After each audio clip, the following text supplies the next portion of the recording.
Your family members abroad need to send you money? Worry no more. Henceforth, receive your international money transfers from Europe, USA, and South Africa made via Western Union, MoneyGram, and many more directly into your Orange Money account. At Orange Money, we are family. Orange Money.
Well, ladies and gentlemen, welcome back to a new week. Welcome, ladies and gentlemen, to our Monday's edition of the Closing Argument. It's been a long week with a lot happening, a lot of things happening. So news and views and what have you. Folks, it's been interesting. A lot been going on in the next 14 days to come, but we have seen a lot happening. We're looking forward to have a big show here tonight. So if you are out there, we're asking you to just click the share button. We are on Hot FM, Truth FM. The guys there have been wonderful. We are on Real TV. And folks, we are looking forward to have a very, very big show tonight. Our co-panelists will be joining us on Ben Sanvee, Tomalin George, Keff Hassan, and I understand some other folks will be joining. So we are looking forward to it. The Closing Argument is back, strong and live on this Monday's edition. There's been lots going on. We have seen endorsement on one of the biggest endorsements that took place on yesterday. Big endorsement took place yesterday, and that's the one that is still trending around the country. The endorsement. Here come our chief host, Chief Tomalin Nyenwolo George, the nation only sin. So we'd like to welcome him to the Closing Argument. Gentlemen, it's good to see you, my brother. Welcome, man. Hey, Doc, what's up, man? What's up? Man, I'm here. I'm holding it down. That's all I can say. We'll be back. Yes, a lot to unpack. Right now it's all about hearing rumors around. All you hear floating today, rumors. This person endorsing that person. This person will endorse this person. This will happen. And then of course, the co-star name is the name of the topic of the day. Everybody on him, but they still say the man is not important. But then you see, when the guy comes on, 7,000, 8,000 people come to watch the guy. Then they'll say, "Well, you see the comments writing about the guy." That's why we come. I say, "Come on, you're ready yet?" But I mean, about it, man. It's good to be back, and welcome to our guests. To our viewers from around the world. It's a good thing to be back on the Closing Argument. Missed you guys, and the weekend was full with a lot of activities. Yes, I was all into the fries. Yesterday after I was in church, I got this message that I was invited to Madam Salif's birthday. So after church, I went there. When I got there, it was jam-packed. Man, look, about it, that woman, don't look at that woman, is a powerful woman, man. I saw diplomats. I saw coming to bringing her gifts, coming to see her, and we all were there. And then for the first time, I was in the presence of a former president and the president. President said he was sitting down on her Palawa hut. Then President Weah was sitting he had his gown on, his abada gown, standing right by her, And I greeted Madam Salih, who's a happy birthday. And then I went on to greet the president, President Weah. And then I left, went outside to talk to other people. I saw Mariah and her fiancé was there. I saw Councilor Brumskin, Charlene Brumskin, and her fiancé. I saw Madam Sarah Beslow Yenti. She was there too. I saw who else again? I saw Madam Mary Braw. You name it, man. Former officials of government were there. I saw Senator Community. We said he was there too, and several officials, past and present, were all present. And then after that, but prior to that, Madam Sadiq went to church, First Methodist Church, her church, early in the morning. And former Vice President Boyga went to that service, and Mr. Cummings was also there, I think. And then, but when we left Madam Khalif's house, I'm saying you were invited me to attend the ALP endorsement program. So when I went there, it was former Vice President Boyga came to Madam Salih's house to wish her happy birthday with a bouquet of flowers. He and the rescue auntie, I had to call my daughter rescue auntie, right? Yeah, they came behind me. But ALP had a very, very good elaborate program yesterday. I gave Tila Ure, man, she did her thing yesterday. She organized that program well. It was well attended. I mean, the Oro was, man, it was locked down. I could see it, And if anybody was looking Josh Weah, I'm telling you, that guy is still popular, man. Take it or leave it, buddy. The guy entered that place, Oro, that place was blocked. People from all over there. Wow. And yeah, he came in.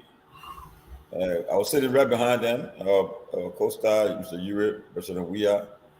I was sitting there with the ELP Secretary General, Emmanuel Jeffrey Collet. On my right was Commerce Minister Mawani, and then the security guys. Had a nice program, well attended. After the program, they gave the president his entourage. I think Minister Twelve was there. Eugene Nyenwolo was there too. Getting a tour of the office, ALP office, and he sat down in Mr. Ure office just to chit chat a little bit. And from there, he retired and so forth. I think he went to visit the Manigo community. I think, he went to visit them later on. The president drove himself from the headquarters. He got in his car and drove himself. Wow. They went straight to the city headquarters before going to the Manigo community. Yeah, so it was a nice program. It was a nice program. It was jam-packed and a great endorsement. And that was what happened yesterday. And today, of course, Costa had a podcast and Facebook just went frenzy again, The thing is that what I've noticed since Costa endorsed the CDC and President Weah, and I think people can say what they want to say. I think it's the momentum for the UP because all I see they do now just attack him. Yeah, he's not on the ballot. He's not running for president, but they're attacking him, and so forth. And the problem I got with our federal librarians is the hypocrisy. And I mean, everybody have taken a side, but when one person choosing a side and then you attack the person, and as if to say the other side is not attacking too, it's mind-boggling because I just can't understand. Because you say this guy is insignificant, but each time he comes up and then you guys just go attacking him and so forth. And 2-3 years ago, the same guy who was making the case for boycott, and the same people that are attacking today were the ones who was hailing him.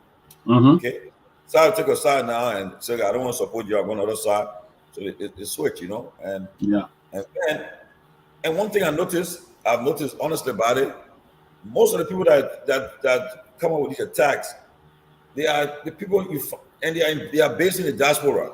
Mm-hmm. They're not on the ground. Yeah. What you see on Facebook, most of them they know they're not registered to vote. They didn't come to vote. They're not taking part in the election. They just write and they will come on Facebook, change their profile. I'm voting this one, I'm voting that one, and as if to say you're influencing people on the ground. Mm. The actual voters are on the ground.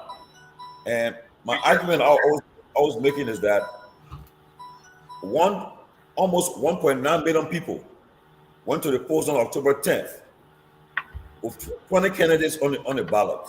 Right. 1.9 million Liberians said we're rejecting the 80 candidates, and we our two options will be President Weah and former Vice President Boyka. So the question is, in fact, to go further, President Weah received 804,000 plus votes, the highest votes among candidates. Yeah. So the people that voted for him and Boyka too, you're going to say that they are not Liberians, that you don't want to dismiss them. Yeah. I mean, people spoke to the votes that this where we're going. Our two last options will be Weah and Boyka, and that's what we'll do on November 14th. We'll decide which one of them will lead us for 6 more years. And so you try to dismiss them and just say, when you people say also for the good of Liberia, the good of Liberia, take your side and forget the other person to take their side. Don't talk about good of Liberia. So who makes the good of Liberia? You know, like Ben always tell me when I say Ben, I talk about the moral conscience. Ben say you better get the hell from here. Moral conscience. You see the people ready care for what you want to be that way. Eh? Because I mean, the people spoke through the votes. I mean, you had 6 years to prepare, and the people spoke through the votes, and they made a decision on October 10th, and on November 14th, we are going to the runoff. And right now, it's all about negotiation, lobbying, wheeling and dealing, and trying to campaign to make your case. Because the runoff, I don't expect to have the same turnout that we saw on October 10th.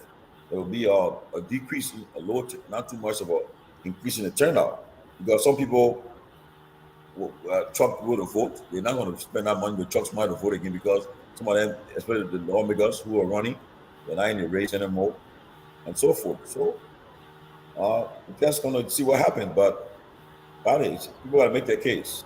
That's all that's right now, making your case and so forth. So again, fellow Liberians, we welcome again the closing argument October 30th. It is 9 p.m. in Monrovia, Liberia, and I'm sure it is 5 p.m. and the East Coast in USA. On the East Coast in Pennsylvania.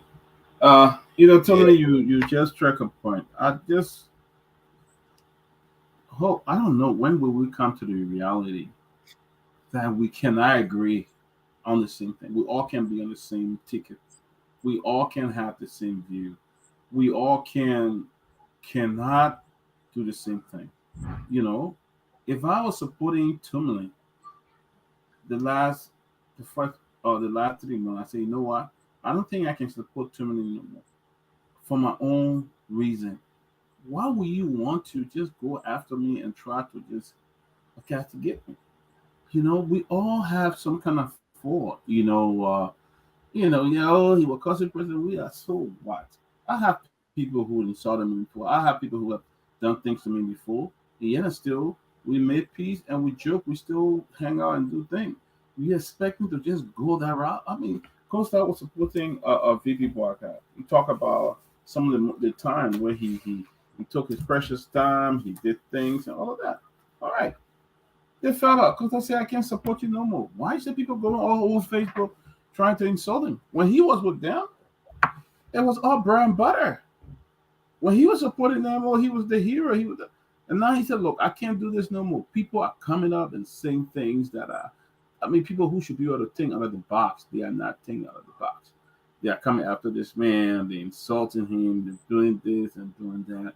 Why not be focused on the election? If you want to win the election, why not be focused on it? Why not focus on something that will give you victory? Why are you focusing on Costa? You're going about insulting him.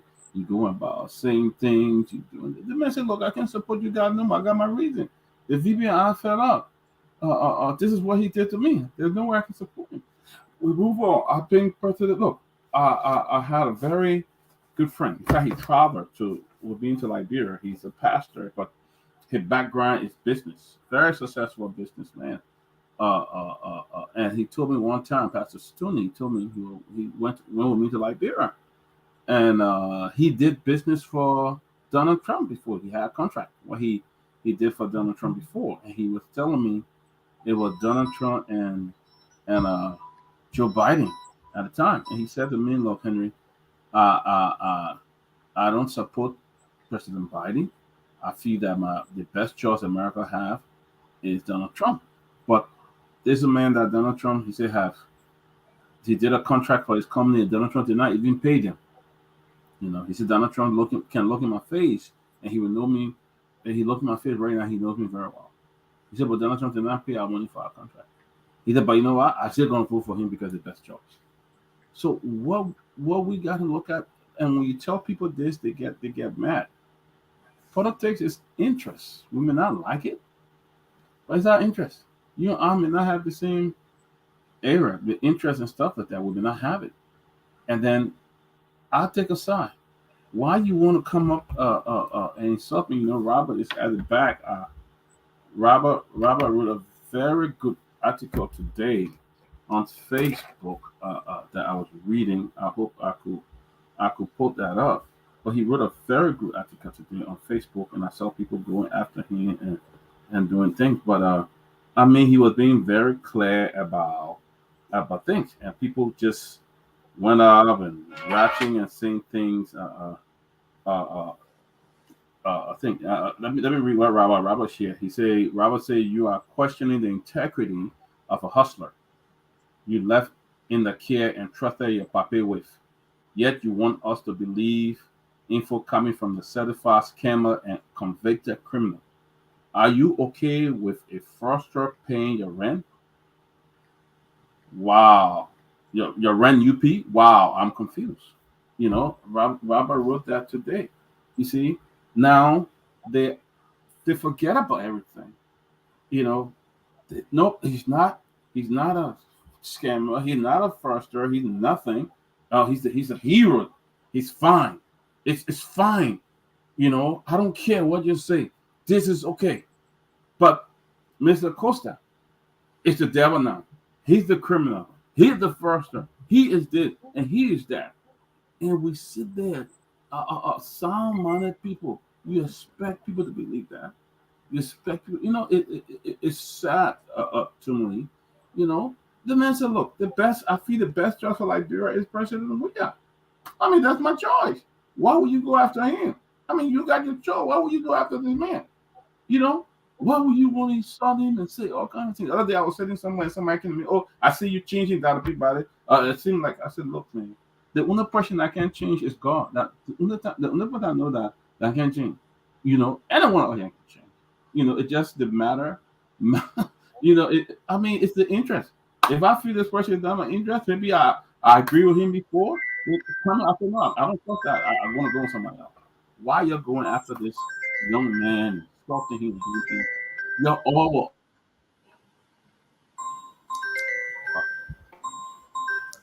and raise over thousands of dollars at a time, and everybody was hailing him. That did because he's not with you. So Robert, good to see you, man. Welcome to the show, my brother. That's it. Thank you, my dear brother. It's great to be back. Great to be back on. Tomalin, oh man. Hey, Robert, what's up, man? Somebody called me today. Matter of fact, I think it was yesterday. Said, "Man, I'm looking at VIP yet. I saw Tomalin, but I saw somebody like you." I said, "Why you say you saw somebody like me?" He said, "Because I just saw Kalasco walk away." I said, "Oh man, that I'm me, man. I'm way in Atlanta yet." But man, I really agree with you. You just stay there now. No, come on, man. My kids missing me now. But but Robert, it was, look, I was like, Mr. Yuri had called me. The Yuri said, "I wanted to attend the program." So I said, "Yeah, I will be there."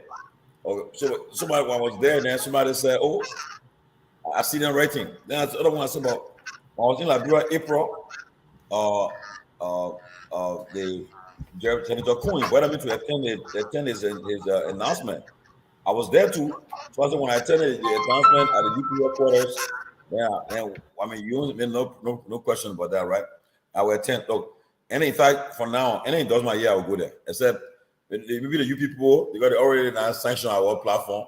If you want to go there, they will say and go away. So maybe that's the problem. But besides that, I don't really care, you know. But honestly, Robert, it's good to be in Liberia and to be part of this process and so forth. I pray that the process will be peaceful and transparent, and everybody will come up to respect the results. And there's no child's play right now. You have two persons running, and we are he's negotiating and work out too. I heard he just came back yesterday and went and he was at Madam Salih's house and at the church and so forth. It's all about now negotiating and making the case. Now we heard that the CPP will be making a statement either tomorrow or Thursday, I think, to announce finally where they're heading to. We wait to see, and also ACOP, we hear from them too this week too. So everybody's campaigning. And at the same time, people are campaigning. Like today, like take for example, our friend Sir Joseph. She's covering the Monserrate era. This morning he had an early morning interview. Then he covered the Monserrate era. And the guy broke record, Robert. For the first time, nobody had won an election in Liberia, a senatorial election, for the highest vote. The man received over 300 and some thousand votes. 378,000 votes. And he received that. And people from all sides of the political divide voted for him. And I mean, that's the guy. Last week, when he passed by his house, the crowd is there. They said, two things. They said, the first one they said he was buying people a voter's card. Another one they said he giving out free money to people for loan. I mean, the man said, look at me. Where is this coming from? You know, but just because of popularity, popularity. But again, now everybody needs to do what they're doing right now. They are going around and making a case. But Robert, it's good to see you again, and let us discuss the issues, man. Yeah, man. I mean, the elections, the runoff is getting very, very interesting, and I believe that in the next 2 weeks is going to be really, really interesting. And I've been listening. I've been paying attention. Social media is going crazy, and I'm listening to some of the arguments. And as Dr. Peabody alluded to earlier, I was just a bit confused because since the interview last Friday, I see that the Unity Party have been going after Heron Costa, and they have been trying to poke holes in some of his statements. And one of the things that really caught me and truly had me confused is this narrative that he lied about paying UP's rent. And I stand corrected, but I think that when he did the interview, he said something about he had to go begging around to get the rent paid. But Doc, the post that you alluded to was this thing I just could not understand. Some of the arguments that Unity Party have decided to make, and I got a lot of smart friends in that party, and I'm trying to figure out, who represents the voice of the party and the voice of reasoning, right? Because let's assume that Henry Costa is not to be believed. People have their rights as to why they should question what he says, right? But let's assume he's not to be believed, right? In a logical mind would say, well, if Henry said I had to go begging to pay rent, I'd rather him begging to pay rent as opposed to saying, well, Stanton have poked hole and exposed Henry Costas because he was the one who paid the rent.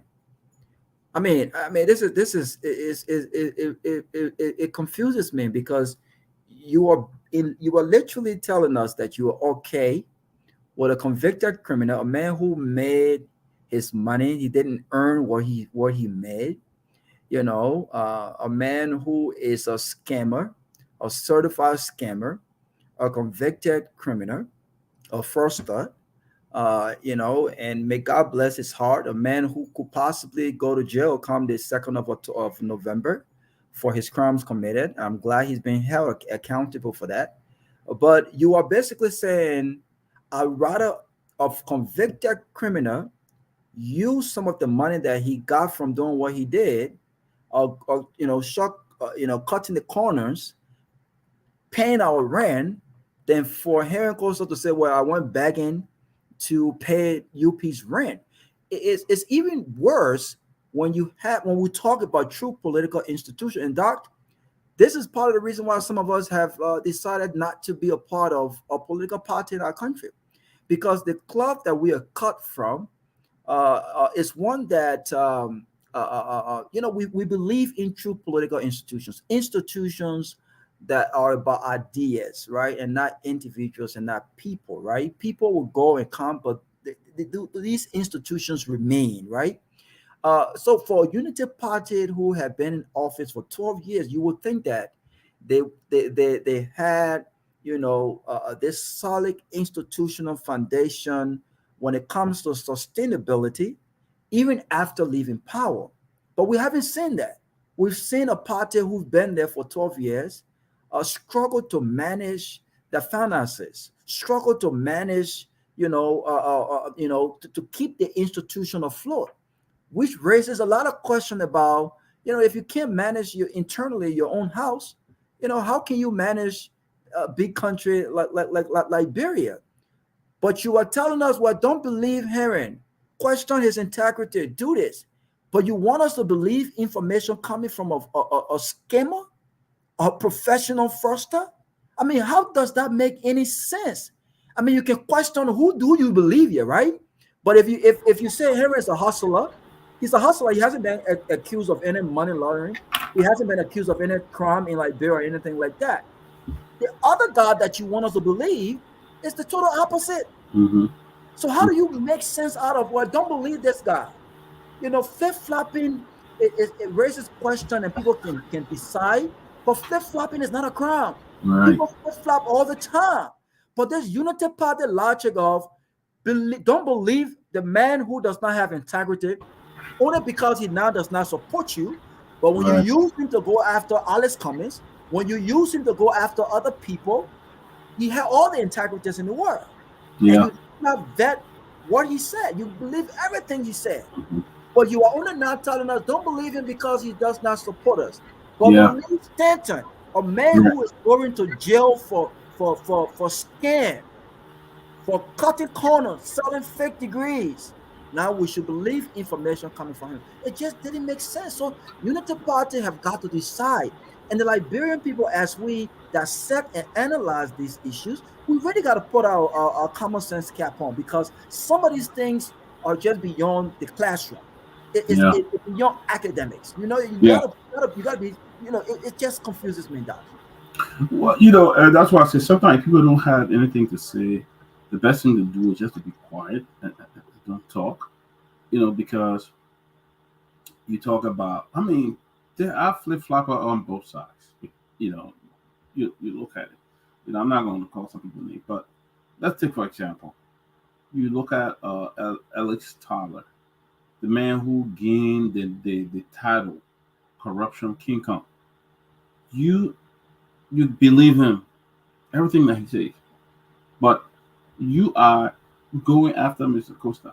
The fact is that anything that even the criminal, the worst criminal, anybody can say anything, you believe them. Only because Costa said that he was not going to, they were going to leave the party, he was going to endorse President. We saw the election involving John Kerry and I think it was George Bush. They started calling him flip-flopper. In fact, that was the name, flip-flopper, all of that. So people have the right, I can start out with something today and said, no, I don't want to be in that position no more. I want to go for something else, which I feel will be my interest. It will be the best for me, and I'll go after it. You see what I'm saying? It doesn't mean that. I mean, but you want to link people who have committed serious crime. You want to be that they are better off. We can't even think just critically. Critically, even a 10-year-old, a 15-year-old can think and say, you know what, that person is bad and this person is good. But you want to link this person because I mean he's not with you guys no more. You guys had the honeymoon, enjoy, but he told you, look, man, this is we see people get married around here. How the love is, it be so hard. They have the honeymoon, they're rolling, they enjoying it sometimes. It comes to an end, they'll go your separate ways. Doesn't mean you gotta go after him and cussing him, insulting, go all the Facebook. Anybody that agree with him, you try to link them to that. I mean, that's totally bad, Robert. I mean, I don't know what the people want. How can we be in a culture and we cannot be diverse? We can't even be objective a little bit or something, you know? Yep. But it also goes back to, and I've been thinking, everything that you see happening, Doc, it points to the lack of leadership. Mm-hmm. I mean, it defeats the purpose of what happened with this whole fingering thing, right? Right. Taking Alice Cummings to court. Yeah. When I saw Joseph Boakai, on Alice balcony, and I thought to myself, shaking hands with him, with his folks, I thought to myself, why did this not happen when Joseph Boakai took over the CPP as the chairman from Alice Cummings? Mm-hmm. He was the elder in the room. Yeah. Why he couldn't say, look, gentlemen, I don't care what's happening. You guys have got to put aside your egos. I need us to handle this thing internally. And I did an interview on Julia's Job where I made mention of this. Right. That would have shown that Joseph Boakai was the elder in the room. Right. And probably we would not have found ourselves where we are as the opposition. Right. Why is it that Joseph Boakai did not say, you know what, if the CPP formulation demanded a convention or primary where delegates were allowed to go out there and may the best man win, why is it that he could not have a conversation with Alex and say, Mr. Alex Cummings, here is a plan. I want you to be my VP. And we've been hearing all of these stories about Alex not wanting to be Joseph Boakai VP.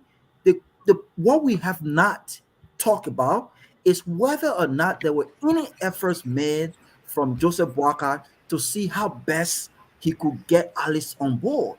You get what I'm saying? Why is it that the handling of the whole VP pick? You mean to tell me that they could not put Heron Costa,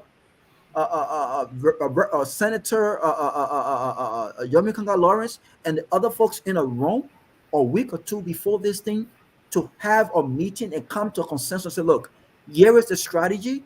And in as much as I would like to pick each of you and I see quality in each of you, but here's a role that I think each of you guys can play. I want us to pick this person and move forward. The way this whole thing was handled, it really questioned who is the leader in the room on each of these subjects when it comes to Joseph Boakai. It raises a lot of questions. Alice, Henry Costa would not be doing what he's doing right now had this thing been handled with respect, with some level of respect and appreciation. But this idea that we can treat people the way we want to treat them and think that, you know what, we should put aside what our principles, we should put aside what you've done to me, we should put aside the question relative to trust and just do it in the interest of our country. It's bananas. It doesn't make any sense. Right. It doesn't work that way.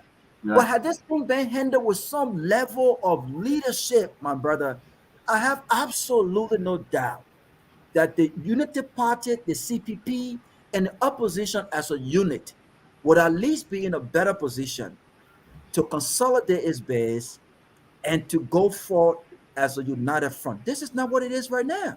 This is not what it is right now. And anyone who dared not to support Unity Party are labeled unpatriotic. Yeah. You're a So the criminal.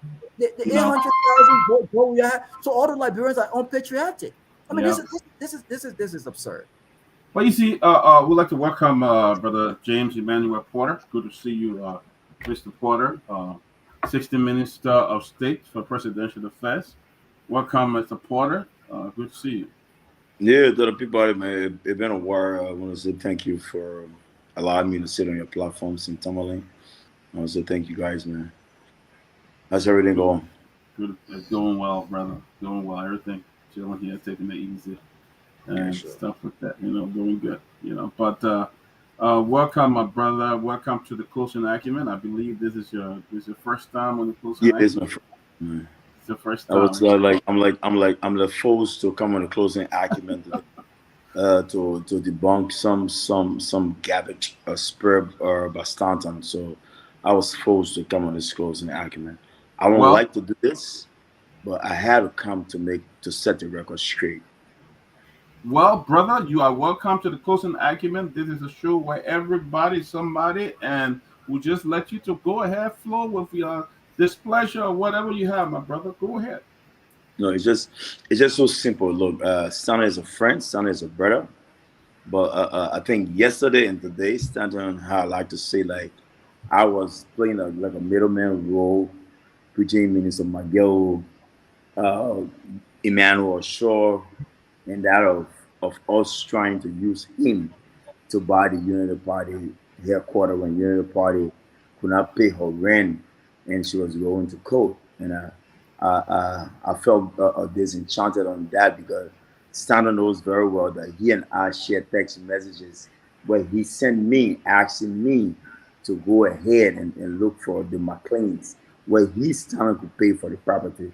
So it's this happening that Stanton would say that I sent an email or letter signed by me that he stands on action he stands on to purchase the property of the Unity Party. It's sad. It's disheartening. I want to use this medium to tell my brother Stanton, he should stop. Stanton know and I know. I've been quiet for the last 6 to 7 months on him. Let it remain as it is. Stanton don't need me to come after him. Because if Stanton allow me, James Emmanuel Porter, to come after him, the next day Stanton will find himself somewhere else. So I want to use the medium to tell Stanton, we've been through a lot, we went through a lot. We are brothers. Let it remain as brother. The very next time Stanton call my name on his platform to say something that is not authentic, I will come after Stanton with my all. And Stanton know he don't want me to come after him.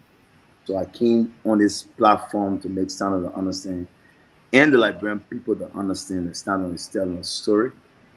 So Stanton should stop. You But talk about a story. I mean, yeah, go ahead, Robert. I'll give yeah, it to you. but Mr. Potter, welcome to the closing argument. Though I'm Thank you. sorry, I have to push Like, back a little bit.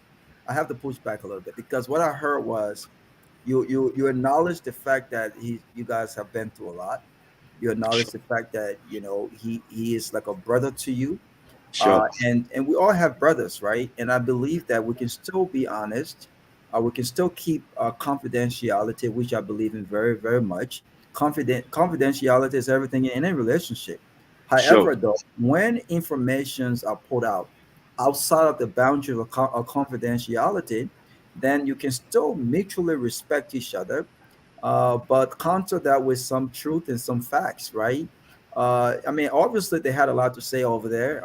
There were a lot of information put out, and so when I hear you say the next time, this is like a warning shot, right? And It so is. my question to you is, can you still get the information out, or piece and parcel of the information out without actually getting personal, or without sending a Oh, warning shot to him? Robert, Because Liberian people wants to know the truth. Robert, you just spoke of confidentiality. The fact that you spoke of confidentiality, that's why I'm keeping mute and I'm telling Stanton to not come back at me with such lies. Because Stanton and I know we have a lot of text messages between us. Standard knows very well we've done a lot of things between us. Standard knows very well what I've done for him, what he's done for me. So let's keep it on a mutual basis. And he should never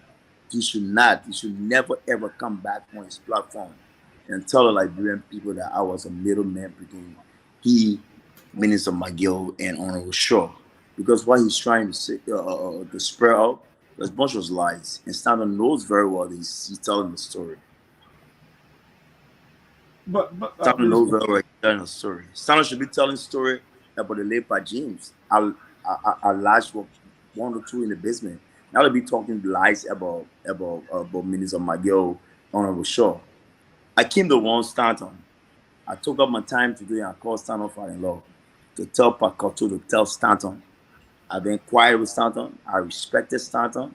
We've come through a lot. Stanton have denigrated his government to the letter. Stanton have denigrated me to the letter. He have denigrated the president to the letter.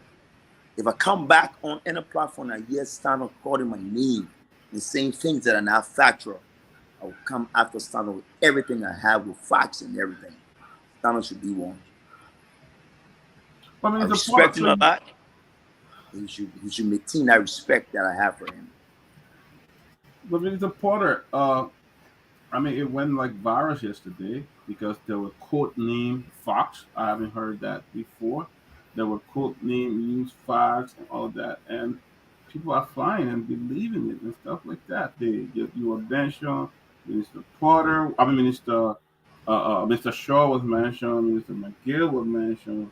That I mean, all of this, and it's all over. So I mean, for example, Henry Costa is being called name flip flopper, criminal, and all of that because of this same issue of who bought the Unity Party headquarters and things like that. So I don't know. How will you? And by the way, he's currently got your name on his station right now as we speak. Robert, in the first place, the Unity Party property that Stanley is talking about, the McCain's property where Unity Party or the McCain's family. You know, in my mind, I don't know who bought it. I think those properties still belong to the McCain. That's the first thing that Liberian people should understand, that Stanton is telling our lies. But for me, that's not an issue. I've come today to warn Stanton. If Stanton come back tomorrow on his platform and dare call my name, I will come after Stanton with my all. Stanton know me very well. I respect him. I respect his family. He respect me. He respect my family. My name should never be called in Stanton's mouth again to spread lies. But me playing a middle role between Stanton and Stanton know me very well. I respect him. It's just a warning shot of Stanton. If Stanton does that again before November 2nd, he will not like my approach to him. But why do you think he's doing that, Porter? Devin, you know, Stanton has his own personal problems that he's going through. So probably based on that, he's trying to hold people into his personal problem. And I won't be one of those persons who Stanton will hold into a personal problem. I just came to tell Liberian people what Stanton said about our Minister Michael and Honorable Shaw. Those are all lies. Honorable Shaw don't even know Stanton. We will call Stanton Wallace. I don't think Honorable Shaw even knows him from nowhere. Even Honorable McGill, I made Stanton to know Honorable McGill. The first phone call that was made between Stanton and Mr. McGill was placed from a telephone. So Stanton should not be acting as though that he knew Mr. McGill long since and everything. The first call that was made, it was made from a telephone. It was made from a telephone. So Stanton should stop these things. The text Stanton sent me the day Unity Party had a court case. Stanton sent me a text. He said to me, my picking, get out there in front of me, so let me buy the property. So what Stanton want to pretend? And I still got all the text messages in my telephone. So why must Stanton do this? It's sad. Mr. Porter, as we speak right now, he's on the same thing you are saying. He's doubling down on it right now on his platform. He's on Spoon right now, and he's saying exactly what Stanton should not do that. what's happening right now to speak. So maybe you want to tell him to stop it because that's what he's doing right now on you, though. I don't know.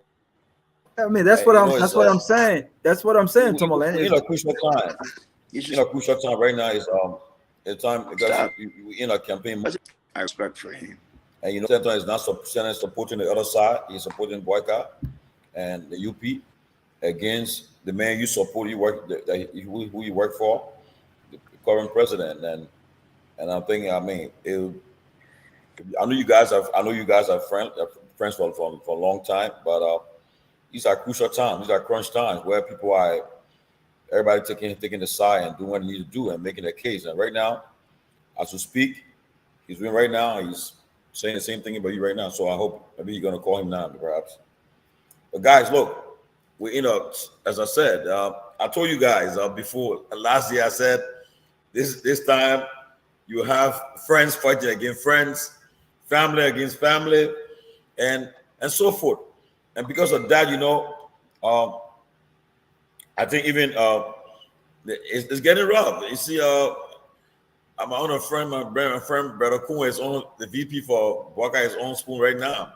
Everybody getting involved because it's the last minute.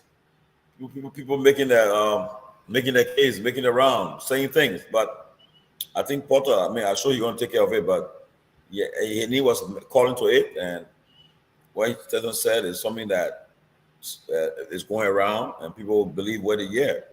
The thing about our people, Robert and Peabody, when we're on Spoon, the very people today that saluting Stanton, cheering him up and do things, they used to accuse Stanton of being a sedition.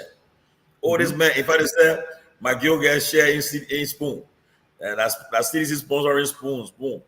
The very people. That's why look, I don't take them serious. And let me give you one secret.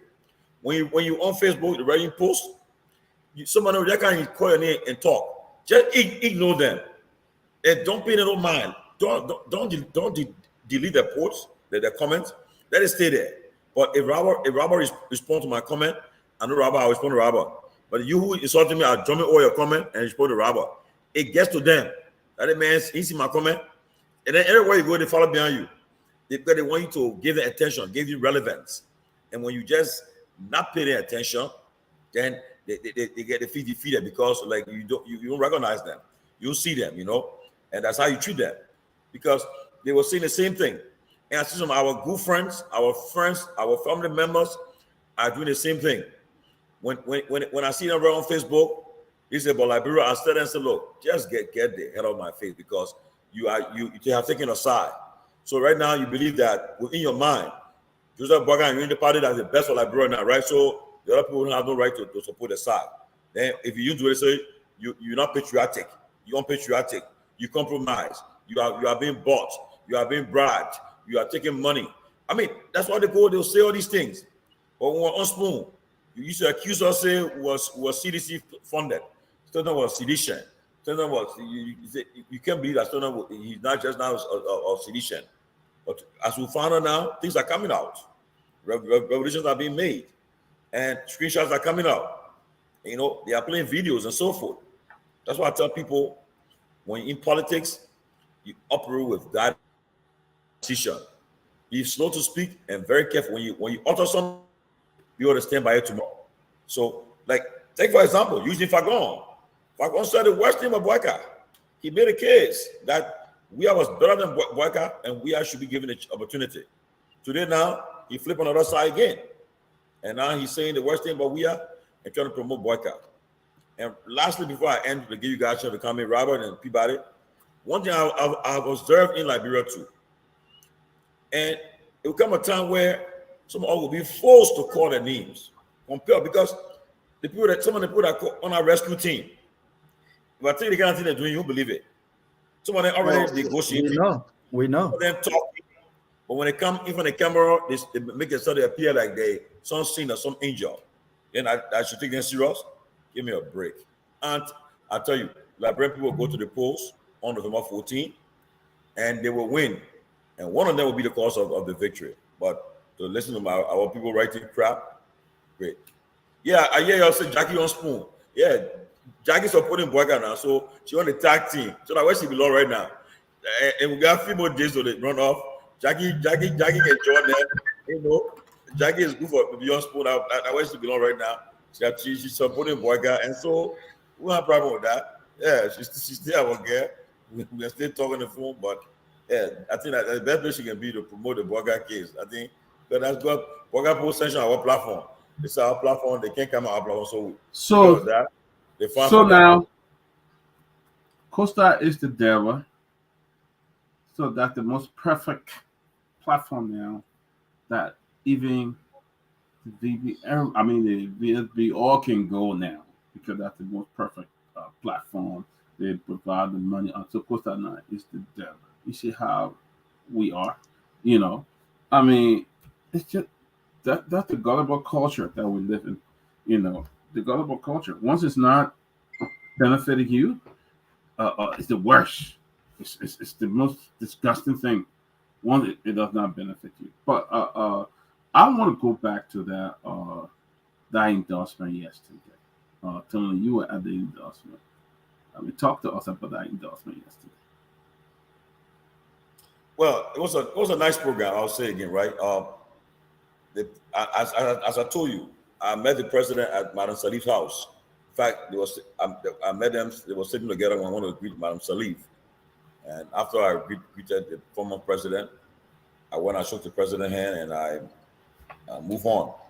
And after a few minutes, as he was leaving, people were meeting him along the way, shaking his hands, and so he was leaving. He left, and I think he went home to change because he was in a gown at the president's house.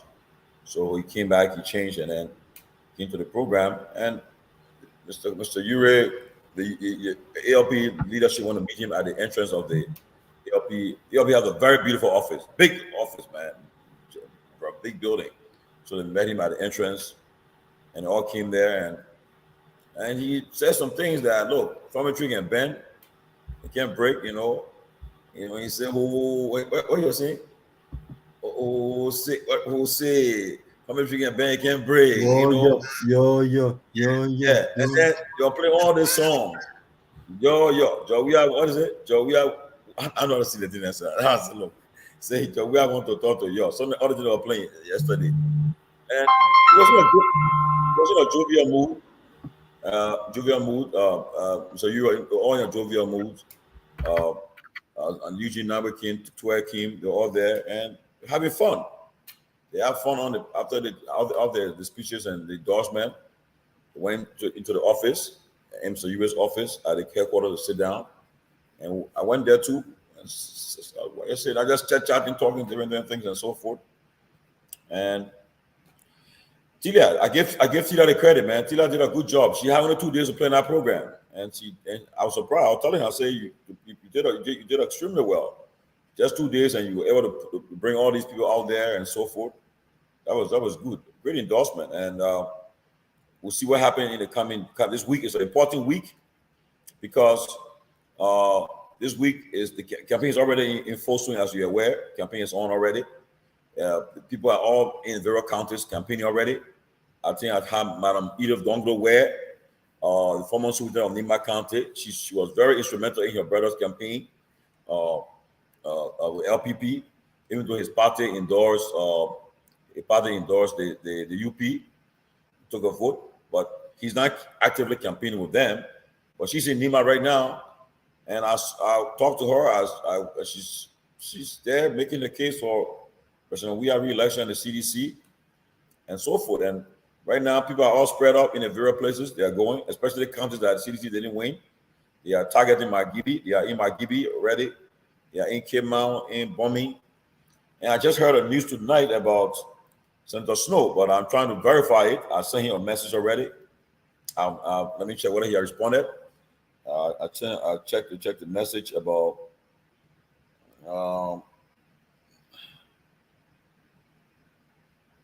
okay. I have not received. He has not responded yet. Yep. And somebody just told me the same thing, but confirmed. But tomorrow, many Peke Dumoy will be joining us tomorrow. He's in the trenches right now.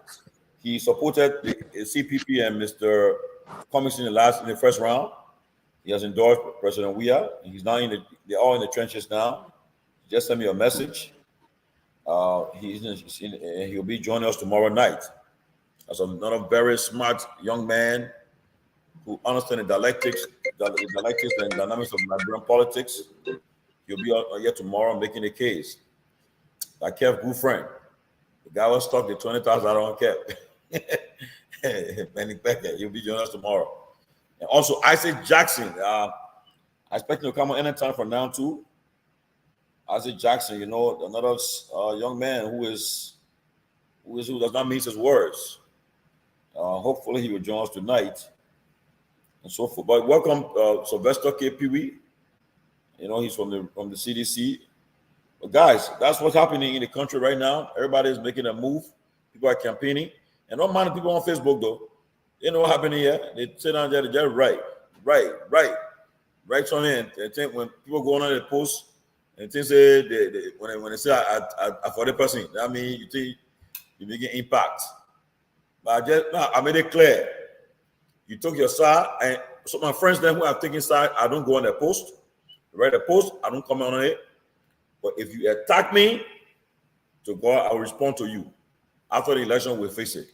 But you think you can't get out, you go down there and go free? No. I will respond to you equally. So yeah. Oh yeah. I'm not gonna take no personal for the election. But guys, look, let's discuss the issues, man. Election, the campaign is already in full.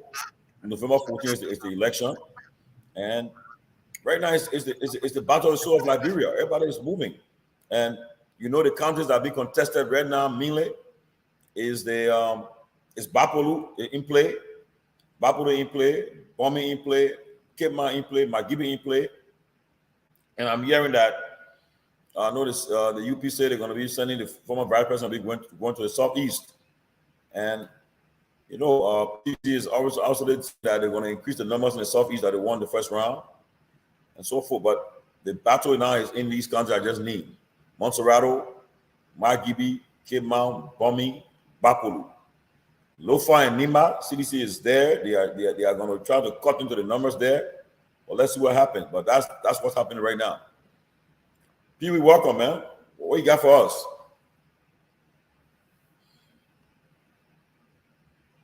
Thank you, Judge. The process is unfolding actually, and it is now that everyone is session. The process is going more deeply. We're getting involved with the process. I'll have to make a quick run into Lofa this weekend, and I got back also, and then part of it is to run back to Lofa again on Friday. I think what is currently unfolding in the country is now the process about. That's what you don't see much of a very intensified kind of a campaign. Now the process is that we're trying to do what we call tete-a-tete negotiation with other political institutions and ensuring that we get the process of political engagement from all sectors of the country, and that is one of the major things. But beyond that, our strategy also in play. We're trying to engage now in what we refer to as the kind of a Jehovah's Witness kind of a campaign, and that's why in Lofa, our intent this time around in Lofa, the last election in 2017 was around 6.8% of the vote that we got in Lofa, the total vote. The president got President George Weah, then Kennedy Ambassador Weah. Now this time in 2023, there was almost 28, nearing to 30% of the vote. That is an extraordinary, exponential increment that leap in terms of the performance of the party there. And we believe now that we now engage in the ground, ensuring that we change our tactical engagement in terms of increasing that number. The intent is to hit around maybe 36 or 37% in the runoff. That's what we intend to get from Lofa. Now, getting certain number from Lofa, it will have given us a serious morale in terms of winning the runoff election. So the president who intended is to do that, and that's why the president is also the team. It's not only the president that's going to move, but the surrogates, the statisticians, and the zonal heads, and all of those folks are now we now engage with major. And the last time I was having a conversation with three of the town chiefs in the Zozo district area. So we the intent is to really engage. And part of what again, Georgia, and I was very proud. And I started some of this negotiation with my former boss, the former Minister of Foreign Affairs. I was very proud and pleased that he endorsed the president. That is also going to give us some huge morale in winning, hands down, the number in Grand Bassa County. Senator Pro Tem and Minister Bezoga Fini is on board.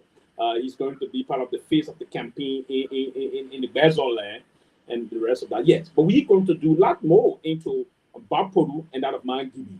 The strategy has not changed. We're going to re-engage the strategy. We're going to put into place a more or less a robust type of engagement to change the numbers within those counties. I can assure you the numbers we got from Bumi, Bapodu, Kitmount, and that of Mangibi County is going to change this time around.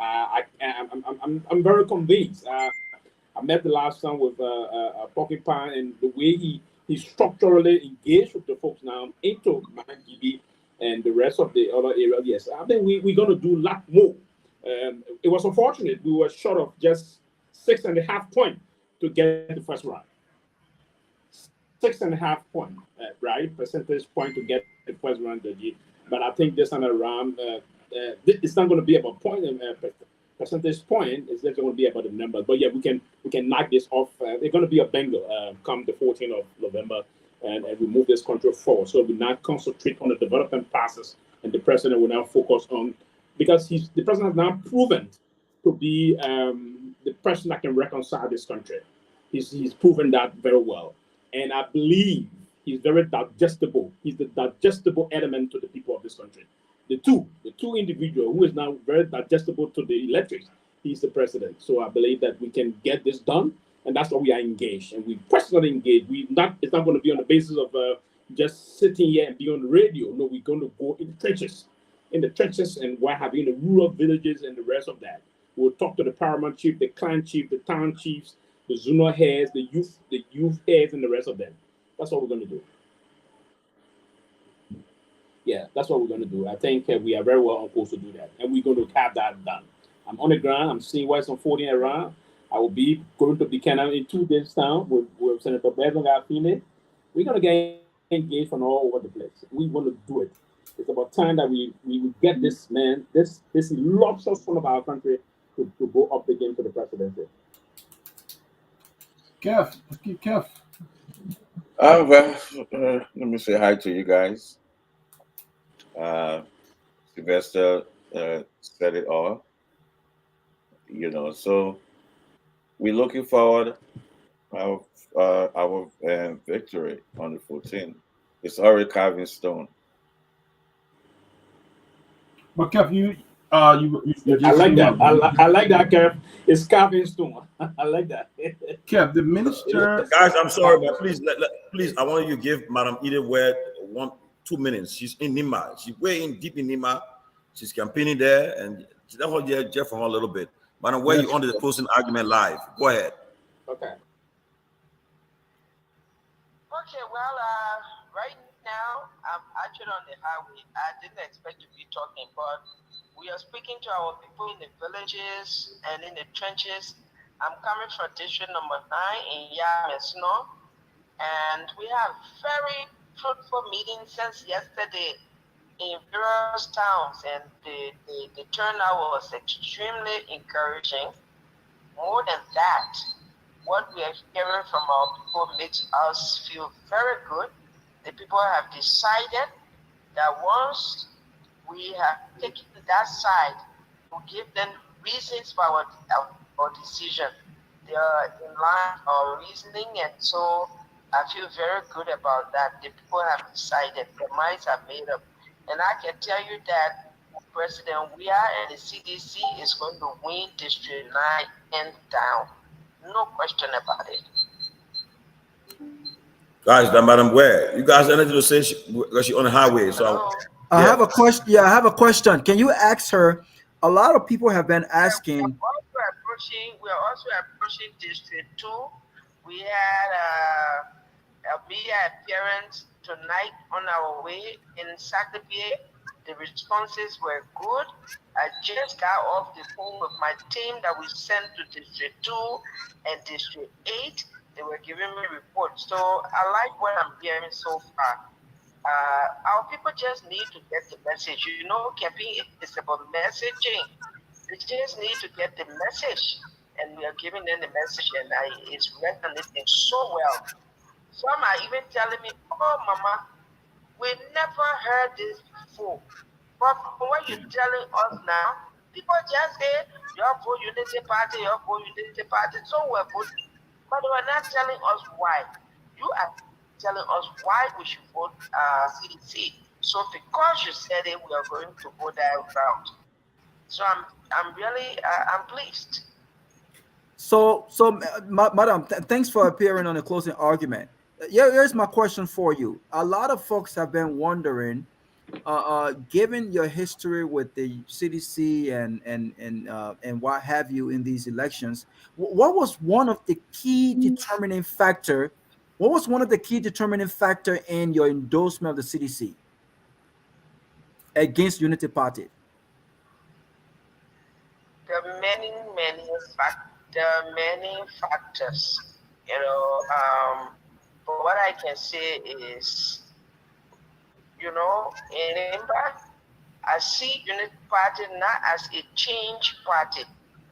It's not a party that's going to bring change, because most of those who to lead the government in ways that made Liberian poor upset, most of them have left the president and they go to Unity Party. So what they teach now? So I say, well, instead of put out all the bye advice, really leaving, it's time for us to go there to get good advice. And so we don't see Unity Party as changed, and our people are getting that message. They also realize that it is not a party to bring change. It is a party to bring, you know, worse condition upon their lives, and so they're changing their minds in the second round to go their CDC route, and that's one of the things to change our minds. At any point, did you ever factor in what Prince Johnson and that area might think or make of your endorsement? Excuse me, you coming in broken. Did you ever think of what Prince Johnson might think or how it might affect you politically in that area as far as your decision?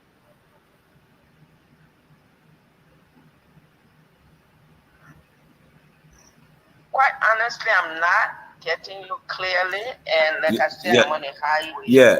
He was saying, we have yeah, car problems. yeah, yeah. He I'm was there to take leave because the network is getting really bad to where I am. okay. So, hopefully, So what I can say in closing is that we are doing well, and I believe with all my heart that based on the reach out, based on the work we're doing at the community level, there is no way that CDC cannot win even 62 to 64% of the votes in the areas that we've covered so far. thank you, Madam Ware. So, I mean, I'll be safe out there, and I know when you get to a safe place, sometime this week we'll have a nice time to talk to you. But we want to say thank you for at least giving some of your time. And be safe now. Be safe. Be safe. Thank you.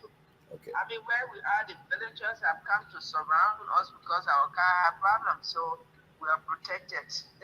Okay. God bless. Thank God. Thank you so much for having me. Thank you. Thank you. Okay. Bye-bye. I can imagine driving. Oh, Tomalin, I mean, I was coming from Sunset Beach one time, and my car got stuck on that highway, that Buchanan highway, man. I never been scared in my life like that before. That's scary. That is scary. So you are buying them. Why you be scared for, Raul?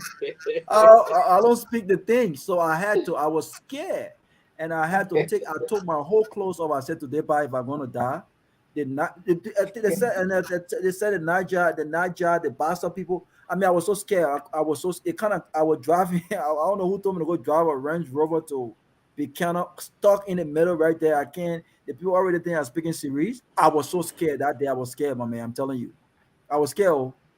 And from that day, I said I go in Buchanan. I'm not going in the evening. I go early morning. I come back. So it's good to hear that the people came to protect her because you don't want to be stuck in the middle of those villages, especially at night. unprotected.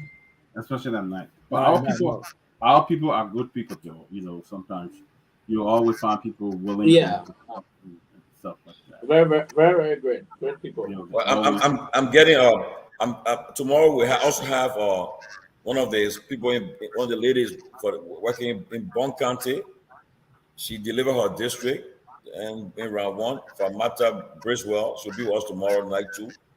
She'll be coming to join us tomorrow. She's in the trenches in Bon County too. And Menipeke Domoy, they'll all be here tomorrow night. And but Isaac Jackson will also be appearing joining us tonight. He wants to address some issues too, but he'll be coming anytime he gets the chance. But guys, let flow. The election is Kev was talking. go ahead. I wanted to ask Kev, you were here, and Sylvester was, I believe Sylvester was listening in the back, but Minister James Porter, J. Emmanuel Porter was here earlier. I don't know whether you listened to your conversation. I just want to get your view on the conversation. No, I did not, and I think I spoke with you behind.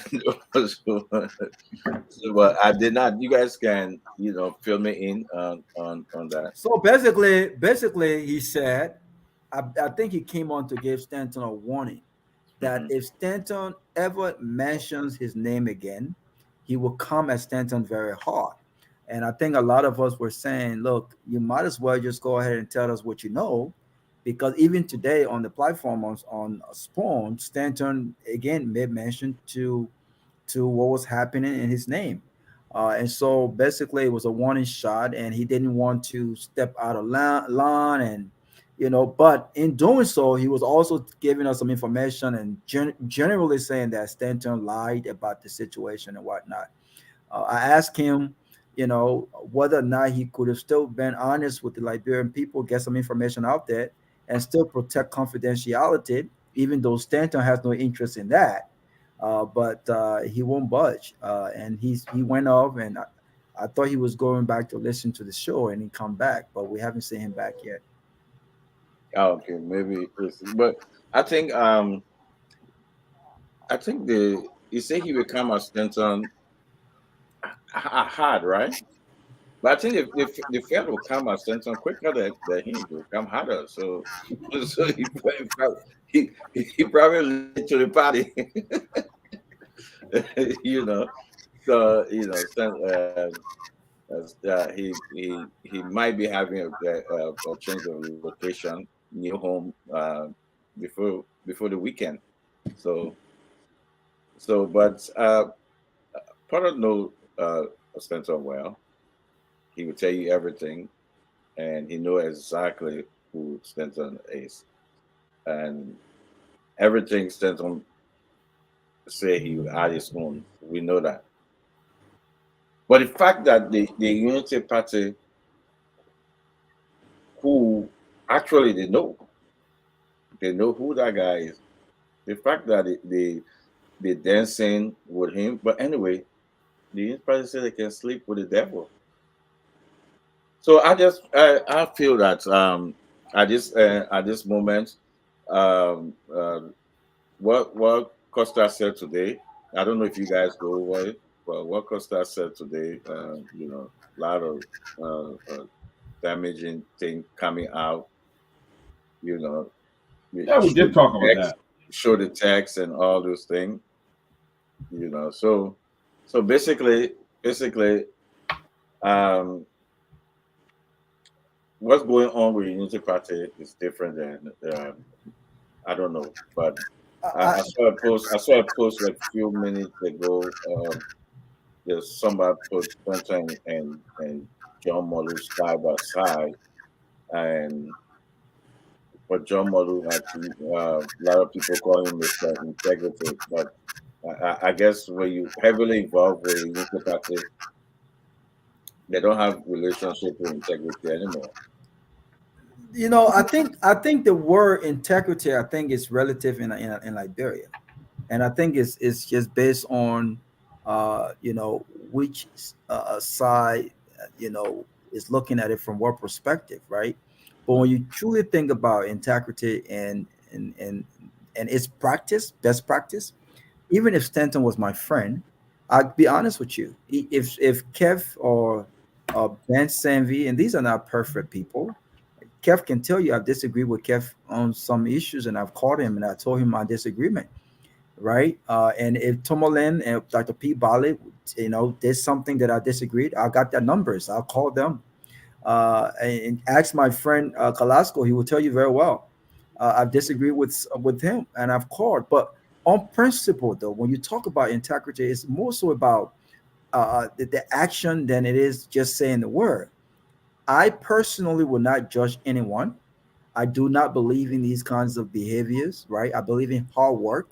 This is what we was taught as young men in this country. When I came to America as a 14-year-old kid, my said, "Welcome to the great United States. Whatever decision you make here on will determine your future." And I haven't made the best of best, but I think I'm proud of the decisions that I've made, right? As a young man. So I believe in hard work. I believe in working hard and earning what you have and not looking over your shoulders. I don't believe in cutting corners, and I don't believe in dishonesty. And so, on principle, if Stanton did what he did and did not do this small thing, which is recuse yourself to protect the image, and this is what you guys I always call for. The best you can do. It's not about what you've done, right? Go and deal with what you've done, clear your name, handle that situation. But in the interest of the platform and to protect the integrity of the platform and the business, the professional thing to do is recuse yourself. I remember when what's his name was accused of domestic violence.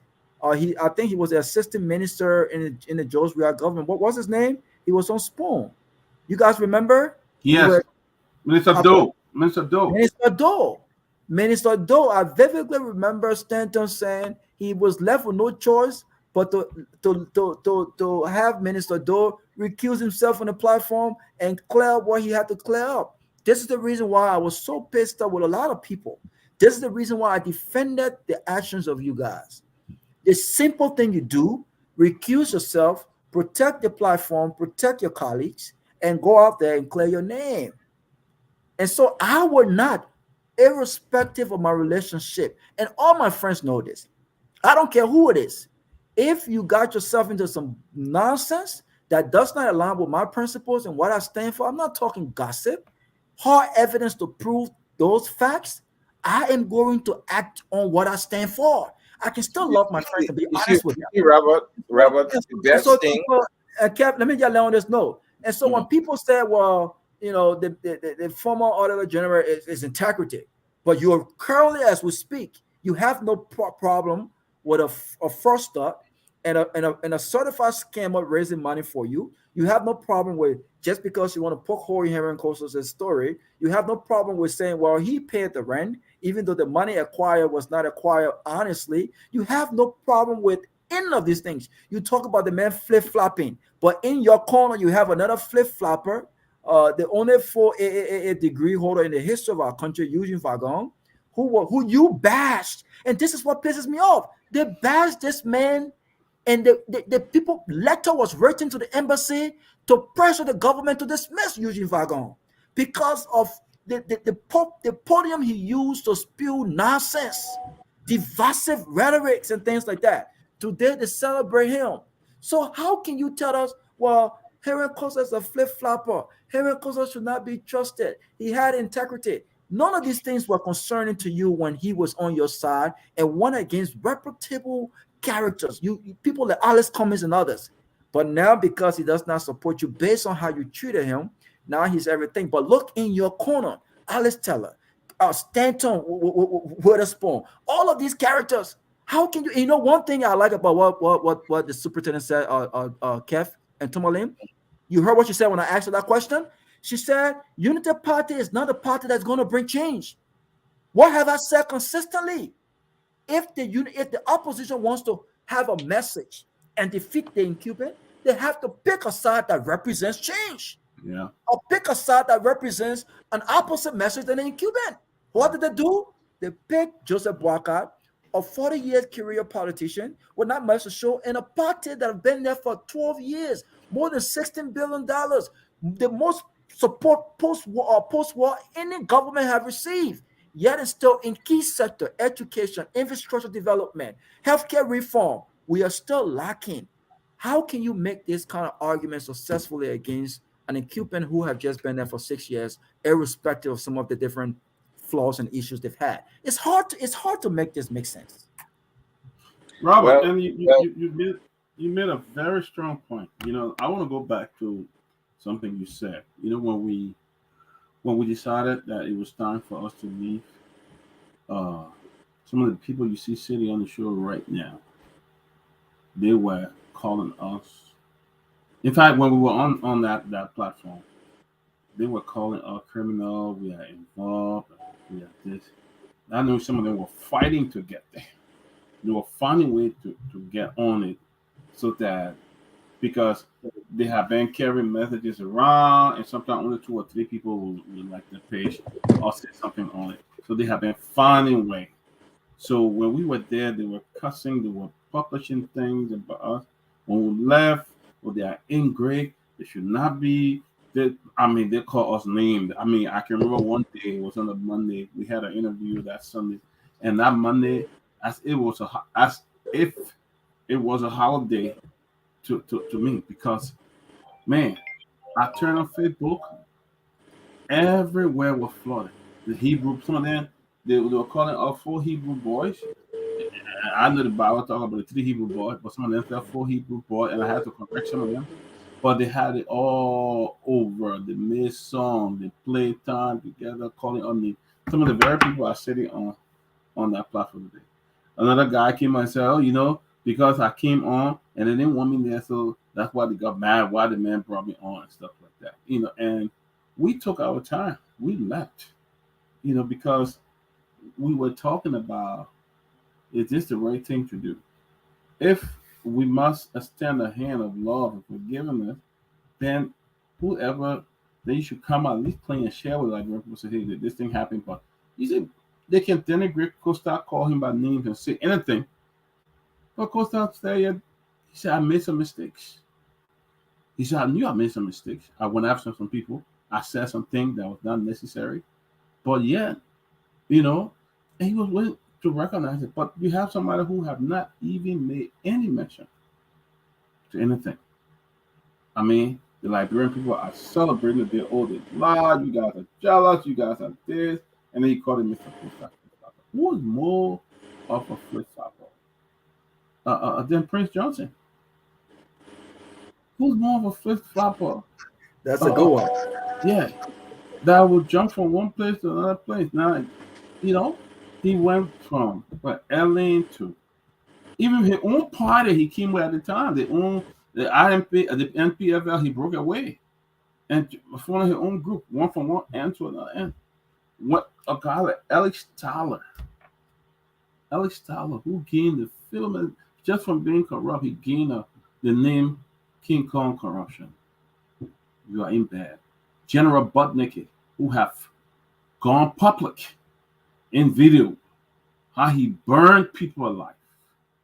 They were in the home, and he put gas in the home and burned them alive. You are celebrating those people, and you trying to denigrate him and calling him a criminal. He did a career, and what about Prince Johnson? And Prince Johnson have a career today. He being honored. So our people, it must be about them. And that's not the world we live in. The world we live in is accepting other people's views and being able to move on. Accepting what other people you'll not have to agree on everything. But there's something you can agree, something you disagree, and you move on. Okay? I will not say if your boss tell you every day 100% you're right, 100% you're right, then there will be no need, But this is what happened. I just want to ask him that. Kev, go ahead. Yeah, Dr. Peabody, what you guys are saying, Robert, I told a few friends of mine, after this election, when the president won this election, we have to go in the minds of the people, the minds of the people, because the twisted minds, and especially the UP, you know, they will come out and attack and condemn, but then they will back their own. You're attacking Costa. You're calling on their show, attacking Costa. So you look around, you have individual there who attack the JMB, attack JMB. You sometimes wonder, Unity Party people, and it think I can. It's sometimes when I lay my bed, I think it's about the people who call themselves educated people who in the Unity Party. They will flow that same line, talking about Costa this, Costa that, celebrating Fagon. And we all know, we all saw what Costa did for JMB. We saw it. Costa fell out and attacked the entire country, everybody, for JMB. But it will come to this, oh, what Costa saying a lot? So he was saying the truth. We on your side. Now he lied. You don't see us going and attacking Fagon all over the place. Even though his video there. Play, yeah. But you support him, you hold him, you say, oh. And when Fagon left government, just yesterday, Fagon would talk about killing. But go on the McCay website, you will see a picture there. You will see his press conference there. Somebody mute. Okay. You will listen. Somebody. Okay. You will see it there. So how can this man who talk about everything about the government, he was on his platform, the McCay platform, said everything.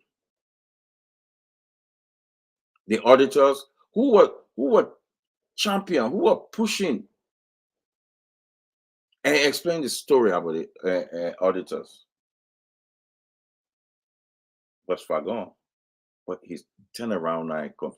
So there's a lot of work I think we should do after this election, especially the Unity Party people. The good thing is there will be no spoon. So the people will listen to, something that will just educate the mind, take the mind off of that. How can is somebody who well documented commit a crime, pointing the finger at somebody else saying you're criminal? How can people process that? Robert, you guys, yeah, maybe you can go in the mind, because it baffles me. I sit down and see they're calling, oh, this person a criminal. Oh, that Joe, we had a criminal. A well-documented a criminal is telling the world that the other person are criminal. How can people process that? I work. In Liberia, right? I work, man. Seriously. How can you just look at somebody? You on record. You just go on your phone. You put a name there. Everything will come up. But you see people calling, God will bless you, my son. The way you're talking for Liberia, God will bless you. We gotta change minds after election. We really need that. We really need. I can't. It's hard to process. Well, somebody should just make a little bit sense. That's small sense. Small sense. Other than the only thing I took from there, the only thing that comes to mind is hate. You know, when you get a lot of hate, it compromises your thought process, so you cannot think well. So because the hate there, so you put a hate in you, so you don't see nothing anymore. How can you? How can you? How can somebody who by this weekend he get new living place? But you're telling a man who is well documented around the world for earning his money legally. The personal life is an open book all over the world, all over. Then you get some people say, "Oh, he was 14. He was with model, whatever they call it." This man every weekend during the war, every weekend you're seeing him on TV playing live open book, international press on him every day. Then you say the man was part of the war. Then you get people believe it. A lot of work needs to be done. I'll pass it over to you guys, man. I mean, Sylvester. Sylvester, come in. I think he's on the phone.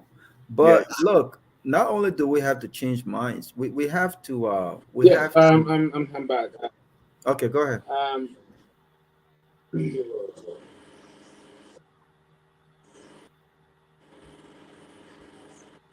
Robert, Go ahead. I think, Look, I mean, you can learn. No, go ahead. You was on the phone. That's why. No, go ahead. Go ahead. Oh, okay. Yes, and exactly what I would just take it from. Yes, I would just take it from where Kev ended. The process is that in this country, we need to now, and that's part of the issue that I'm going to be working on. I will be working on something very serious moving forward, that we introduce more informative and program to our folks, those programs that will come to educate the people in this country. I agree, we are in a democracy, and people will have to disagree to agree. People will have to be sometimes tough in sending some certain information, but the realistic process is that we have to play in conformity with the Constitution of the Republic of Liberia in ensuring that, and that's why even Article 10 of the Constitution stated that the state shall ensure the total dissemination of information regarding our civil rights in this country, and we will push to educate our people more from the civic perspective in getting to understand what information dissemination is. It's very vital so that we all collectively can move on this kind of an issue then. And what we're going to do is now to remove those undesirable elements that would be in our space, information space, disseminating falsehood, disseminating factually incorrect information that got the proclivity of undermining our democracy.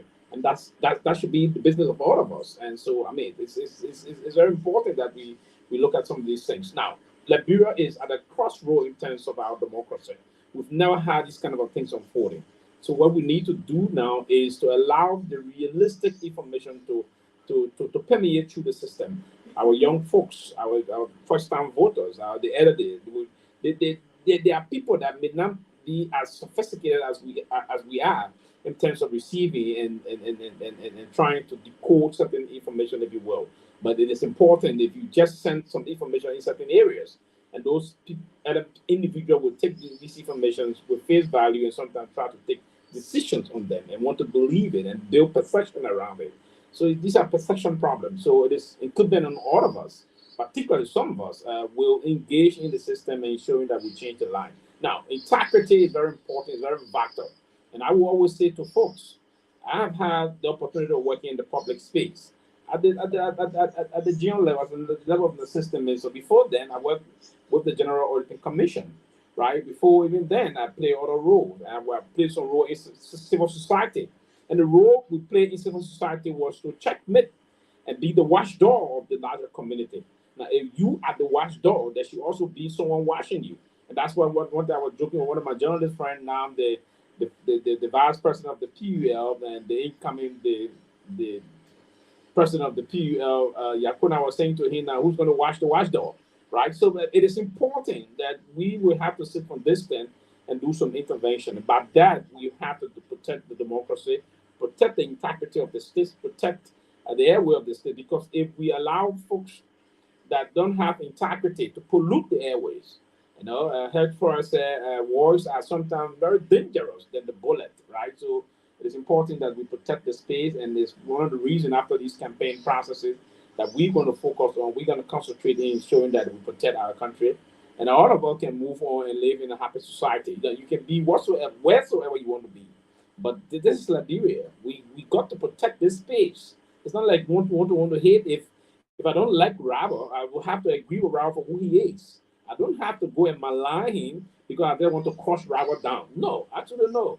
If I don't like him, I don't like him. But I should not say things that are factually incorrect about him just because I think that Robert is driving a Mercedes Benz and I'm driving a Keke, then I hate Robert for that. No.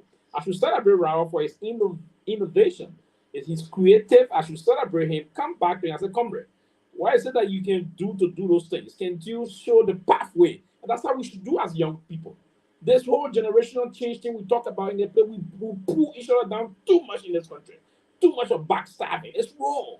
It's wrong. If you are engaged into this, and some of us would never know, but now the way we were trained, those kind of training that were instilled in us, inculcated in us, particularly me and my siblings by our mother, right?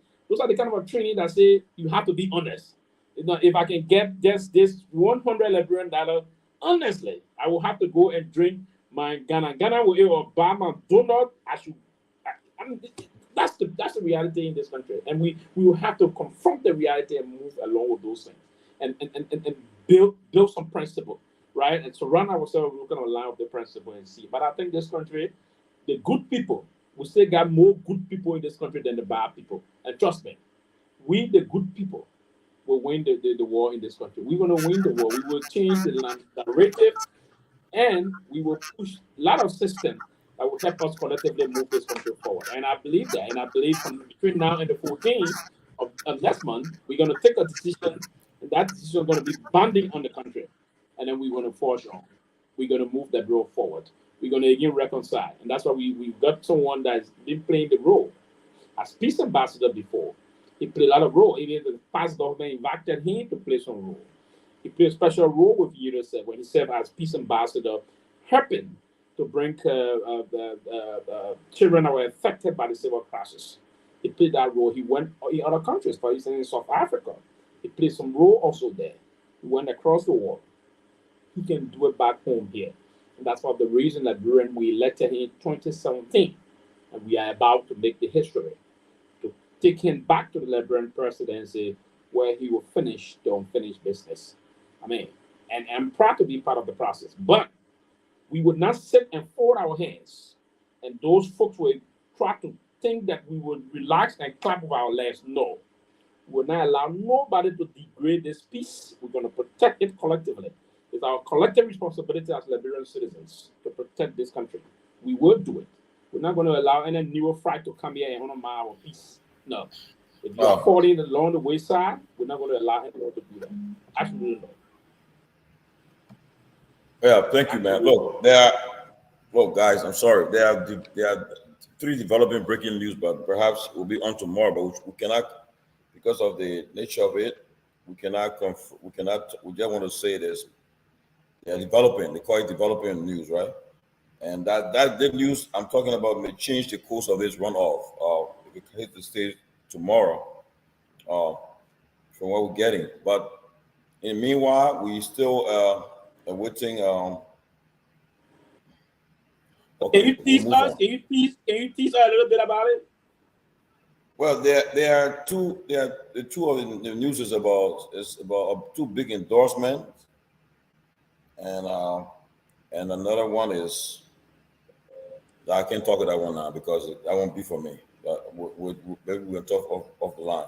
Yeah, but let us focus on the elections and the next battle. The next battle will be after these elections.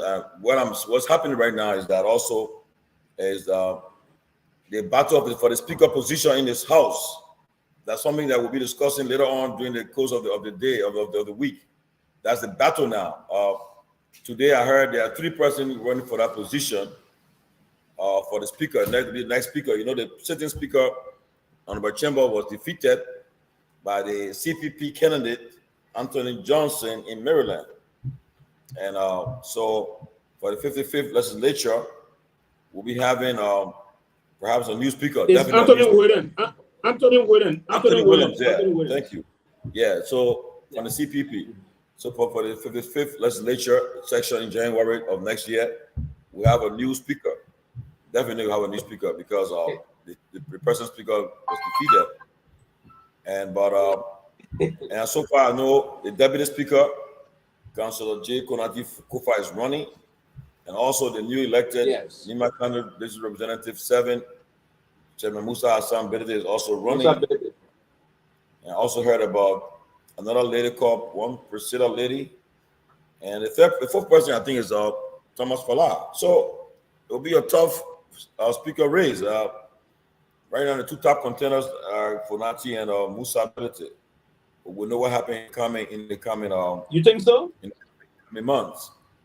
I mean, these are two heavyweights, so we don't know. So why are you leaving? Why are you leaving Thomas Falah? I mean, Thomas Falah, we have not heard much. We're just hearing the rumors, but these are two people we have heard known that we're hearing known that made an intention known. But we'll contact Mr. Falah tomorrow and hear what he's actually interested because we heard his name, but just hearing his name. But so far, in the corridors of the legislature and the new members who were just elected, the two names we're hearing are Funati and Musa. So we'll see what happens. But that will be a tough lobbying going on, tough negotiation. One of the guys who helped Funati to get elected as deputy speaker, our own friend and brother Akaras Gray, is not there no more. So there'll be new alliances, new frontier. So expect it to happen. But guys, look, it will be interesting. And then the pro tem position also will be up for grab too, because I know the present pro tem, if he won a re-election and he's coming back, he's stressed that he'll be the pro tem again.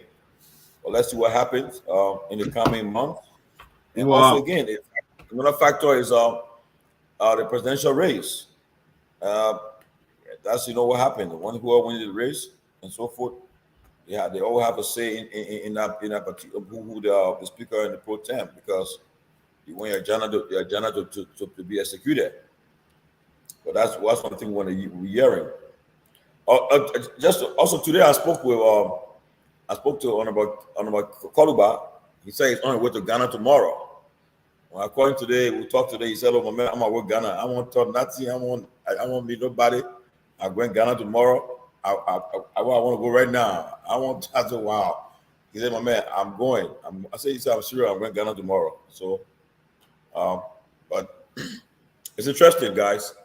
But meanwhile, as we go back to the political case, the CDC and we have 12 more days, because on November 12th, 59, the campaign is going to end. And on the 13th, people relax, and then on the 14th, Liberians will go to the polls to vote for either our re-elected President Weah for his second term or Joe Boyka for his first term. That's where we are right now, and it's interesting, guys. Let me just ask a question. Looking at things, what do you think will be the CPP position in this runoff? You think CPP will be neutral, or you think they will take a side? Robert, we'll start with you. What do you think? Yeah, well, before I say what I think, I thought that Kev raised a pretty good point for discussion. I just wanted to say that Tomalin, when you're talking about this personal attack and things like that, I've been getting a lot of messages and stuff. Inbox, my inbox has been crazy. Some insults because I don't think Unity Party, it should be, it stands for change and so forth and so on. But this one comment that really confused me, right? And I was like, wow. I was a time where I went to Liberia. Listen to this, Tomalin. I went to Liberia one time. I had stopped in Ghana, I always do, for 2 3 days. I went to Europe for one day, and I went to Liberia. The same day I landed in Liberia, for the first time in a long time, I went there during the daytime, 4 o'clock. I don't know how this happened, but I ended up spending $1,500 in one day, Tomalin. Not a dime of that money. Yes, in one day, cash. Not a dime of that money In in Liberia. one day in Liberia. When I left, before I even got to my house, when I got to Liberia, 1,500. Not spend a dime spent on me or my family, any of my family. But one of the guys that I gave $200 to, that had asked me to help pay his rent, he was going through a lot, and the particular person also had his daughter on my organization scholarships. Gave him $200 to help pay his rent. You won't believe this. Recently, this particular guy was saying, because I made a statement about how this election, if it's about change, Unity Party is not that change. He said to me that job he's looking for now. And I just couldn't understand how can a person, a young man who is looking for a job, doing Ellen time, went to Liberia, spend that kind of money, not on myself, help you out. Now I'm looking for a job because I don't think Unity Party is the party. So I think we have to do a lot of work outside of just changing our mindset. We have to really get to how we can go about changing that mindset. And we have to challenge our limited beliefs. The way some of us think, the way some of our people think, not just those in Liberia, even those in the diaspora, right? The ways we think sometimes, blows my mind, right? So we have to challenge our limited beliefs. We have to face our fears with regards to what could possibly be the outcome of change, right? Changing the things that we're used to, right? It's changing the status quo, change, period, generally. We have to really face that fear and act upon that change. See what happens, right? And then we really have to challenge ourselves, each of us, to say, look, we have got to, if we must change, if things have got to be different in our own lives, in the lives of our kids, in the direction of our country, then we have to act. Because the way some of us think, especially when it comes to politics, is so bad. But going back to the question that you asked about Alice Cummings and CPP position, I think from our perspective, though, I think the position is very clear. I think we got to mute ourselves. I think this position is very clear. Alice Cummings and CPP have put forth a very clear condition on endorsement of which direction they take. And I think topping that condition is the establishment of war crimes court. Now, I said in 2017 that I did not think at the time that CDC would have pushed for war crimes court on grounds that they had embraced the endorsement of Prince Johnson. Same thing I said in 2005 and 2011, even though it was a bit different because the chief executive at the time, Ellen Johnson Sirleaf, was directly implicated in these reports and in these recommendations, right? Things have changed. Things have changed dramatically. And so if you look at both parties right now being objective, I mean, which of the party can you believe? If they came and said, look, I can tell you right now that we will fight and push for economic crimes court, we have the political will to do so, which of the party can say, and you will believe that they will indeed try to push for war crimes court? Look at who support Unity Party as opposed to who supports CDC right now. CDC has butt naked. Now, Unity Party have butt naked. Unity Party has Prince Johnson. Unity Party have a lot of other folks. These are key warlords. And I've always said that no party that embraces and enjoys the support of a key warlord can guarantee that they will push for war and economic crimes court, because these endorsement comes with a certain level of protection.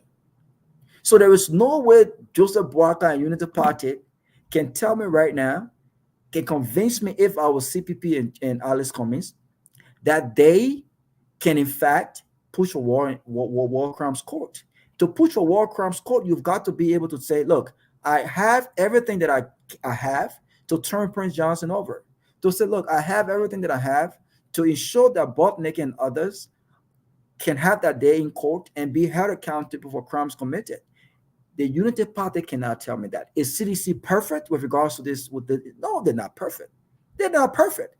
But if you look at the two parties right now, I think George Weah can say, you know what? This may not be a political a consequence of Prince Johnson's action, but George Weah can say, look, I may have protected Prince Johnson in for over the past few years, but he no longer enjoys that protection.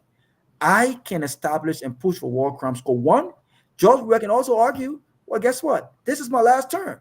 This is my last term. I'm not trying to go after anyone, but what do I have to lose if I made political decisions in the interest of peace, in the interest of accountability, and in the interest of the far margin of our country? There's no political lineage here, right? He can make that move. And if you looked at one of the other requests was there's 30% of women's participation in the legislature. I think that with all of George Weah's downfall, some mistakes and flaws, I think that if you look at his government, they've actually pushed women in some ministries. There are more women working right now in the city-led government than in previous government, right? And so I think that they have that edge. One last point I want to make is, given all of what have happened, who can Cummings and CPP say, look, we trust? The word when it comes to trust between these two parties, I don't want to be Cummings. It's complicated. Trust me. It's complicated and it's difficult to process, right? But who can Cummings really trust to say, I will take your word for what it is, and I believe, based on everything, you would do what you say you would do? Can Cummings trust Joseph Boakai, a man who looked him in the eye in court and said, I do not know that man for political expediency? Or can Cummings, if the word is not trust with CDC and George Weah, can he ride on George Weah's bet to say, look, I would do this, and I can guarantee that this will happen? If I was making a choice, I would definitely think that CDC, can probably get this done as opposed to Unity Party. But this is a difficult choice. But it is going to be a breaking news if, based on all of these conditions, if Joseph Boakai picks, if CPP supports Unity Party, I don't see that happening. I think Alex can put all of this aside, right? He can put all of this aside. But rationally speaking, you still need to have an ally that at least you can trust. You still need to have a leader in the room that can say, you know what, take my word for it. If not 100%, 70%. Can Cummings depend on Joseph Boakai's word at a 70% or at a 50% or at a 60%? I don't know. So we'll see what happens. Well, can I come in? Look, last night I was in a discussion with an executive of ACOP, and we're talking about this endorsement. And look, what I see happen is that because of the close nature of the race that happened, the first round, is affecting endorsement too. Because like most of the parties that are involved, they are some of them are divided. Some of them when they take a vote, ones will say, well, we're going to go this way, and that's this stumbling block, and people are trying to figure out which way to go, looking at it close on the race. But again, it depends on who's negotiating, and if you have great negotiators and so forth, because people are negotiating based on, most of the negotiations are based on positions. Some of them are trying to ask for financial stuff to pay for their campaign they went through, or whatever the case. So it's tough. And like in the case of, like you mentioned about the CPP and in the negotiation, I believe they're going to look at all factors. whether, first of all, whether Mr. Cummings has intention to run again 2029, or whether CPP will remain, will still actively seeking the presidency in 6 years. You're gonna look at all of that aspect and make the determination. And also they put some demands across the table. They made several things that they want to be implemented. And with looking at it, the CDC could easily catch it because President Weah is honest. He's trying to do his legacy now, a legacy of stuff he's seeking right now, and 6 years. And I don't care what happened, what outcome of this election on November 14. One thing I can tell you guys, the country will be divided, very divided, as we see right now. It's very divided. And whoever wins the election, you want to form that, to bring the country together, form that government of inclusion. But I mean, when I say people think I mean bias, but honestly, the citizens could preach for government of inclusion because they are seeking a second term. But with the UP, they have to satisfy all the people that have supported them. They're going to want to bring all of them on board. Everybody, put his interest. Make nobody to fool you. All the guys that are talking, they're talking about when they say we agree, and they put a hand on for the same number one, other thing. Yeah, end of the day, they want position at the end of the day because they know what it's talking about having government job, And so the negotiation is all part of it.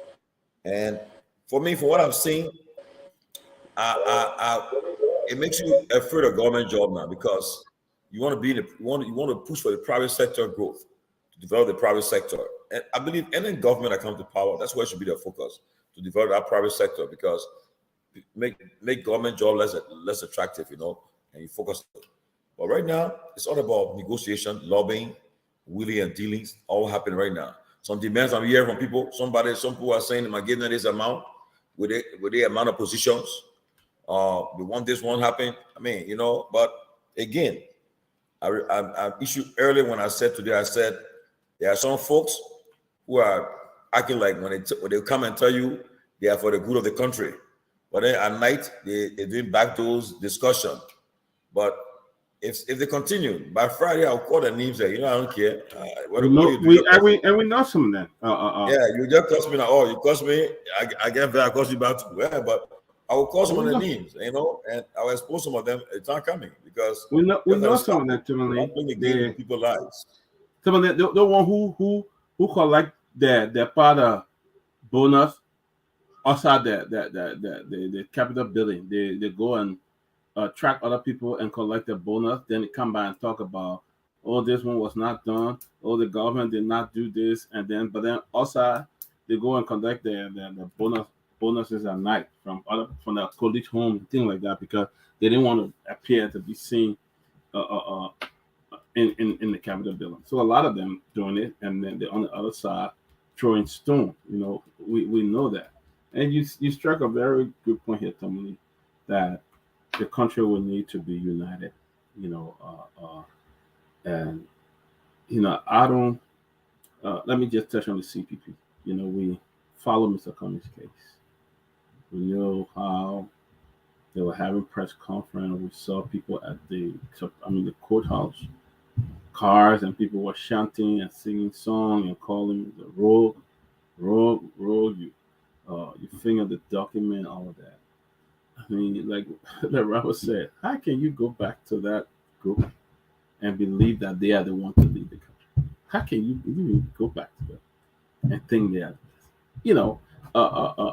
Costa said something today, and I think my friend Mariah Yakula kind of wrote it on her page. I want to read exactly what Mariah Yakula wrote.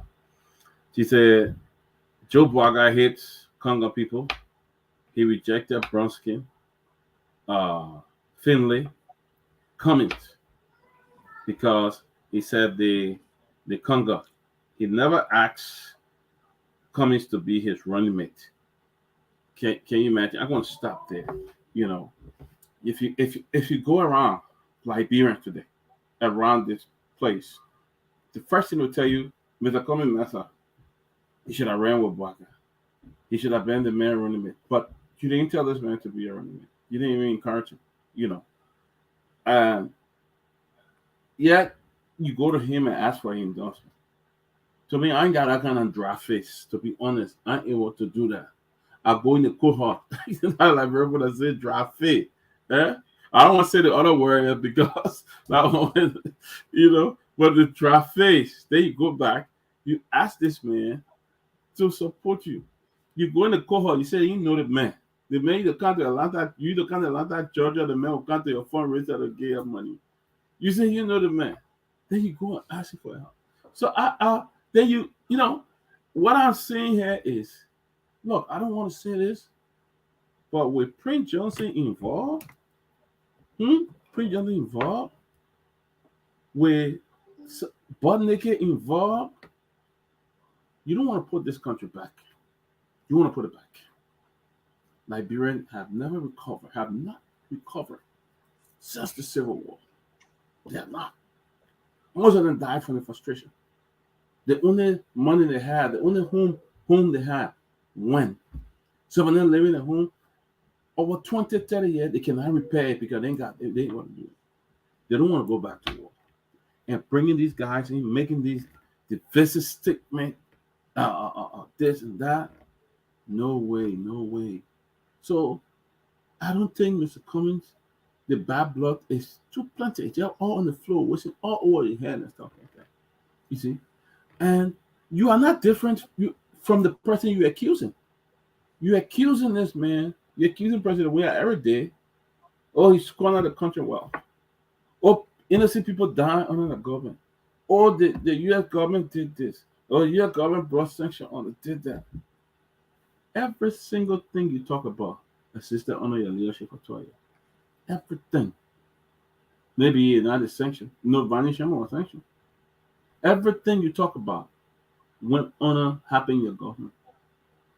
People die on the beach. You know also about it doing honor your leadership. Did you ever talk? Then you're talking about you are all car parked or nothing to do. People couldn't listen just to gain public a favor and stuff like that.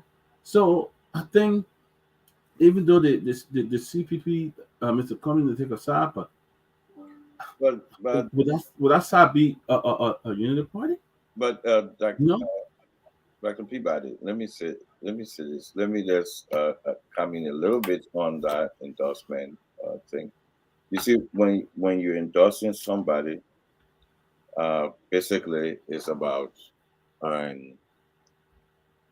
what you got in common.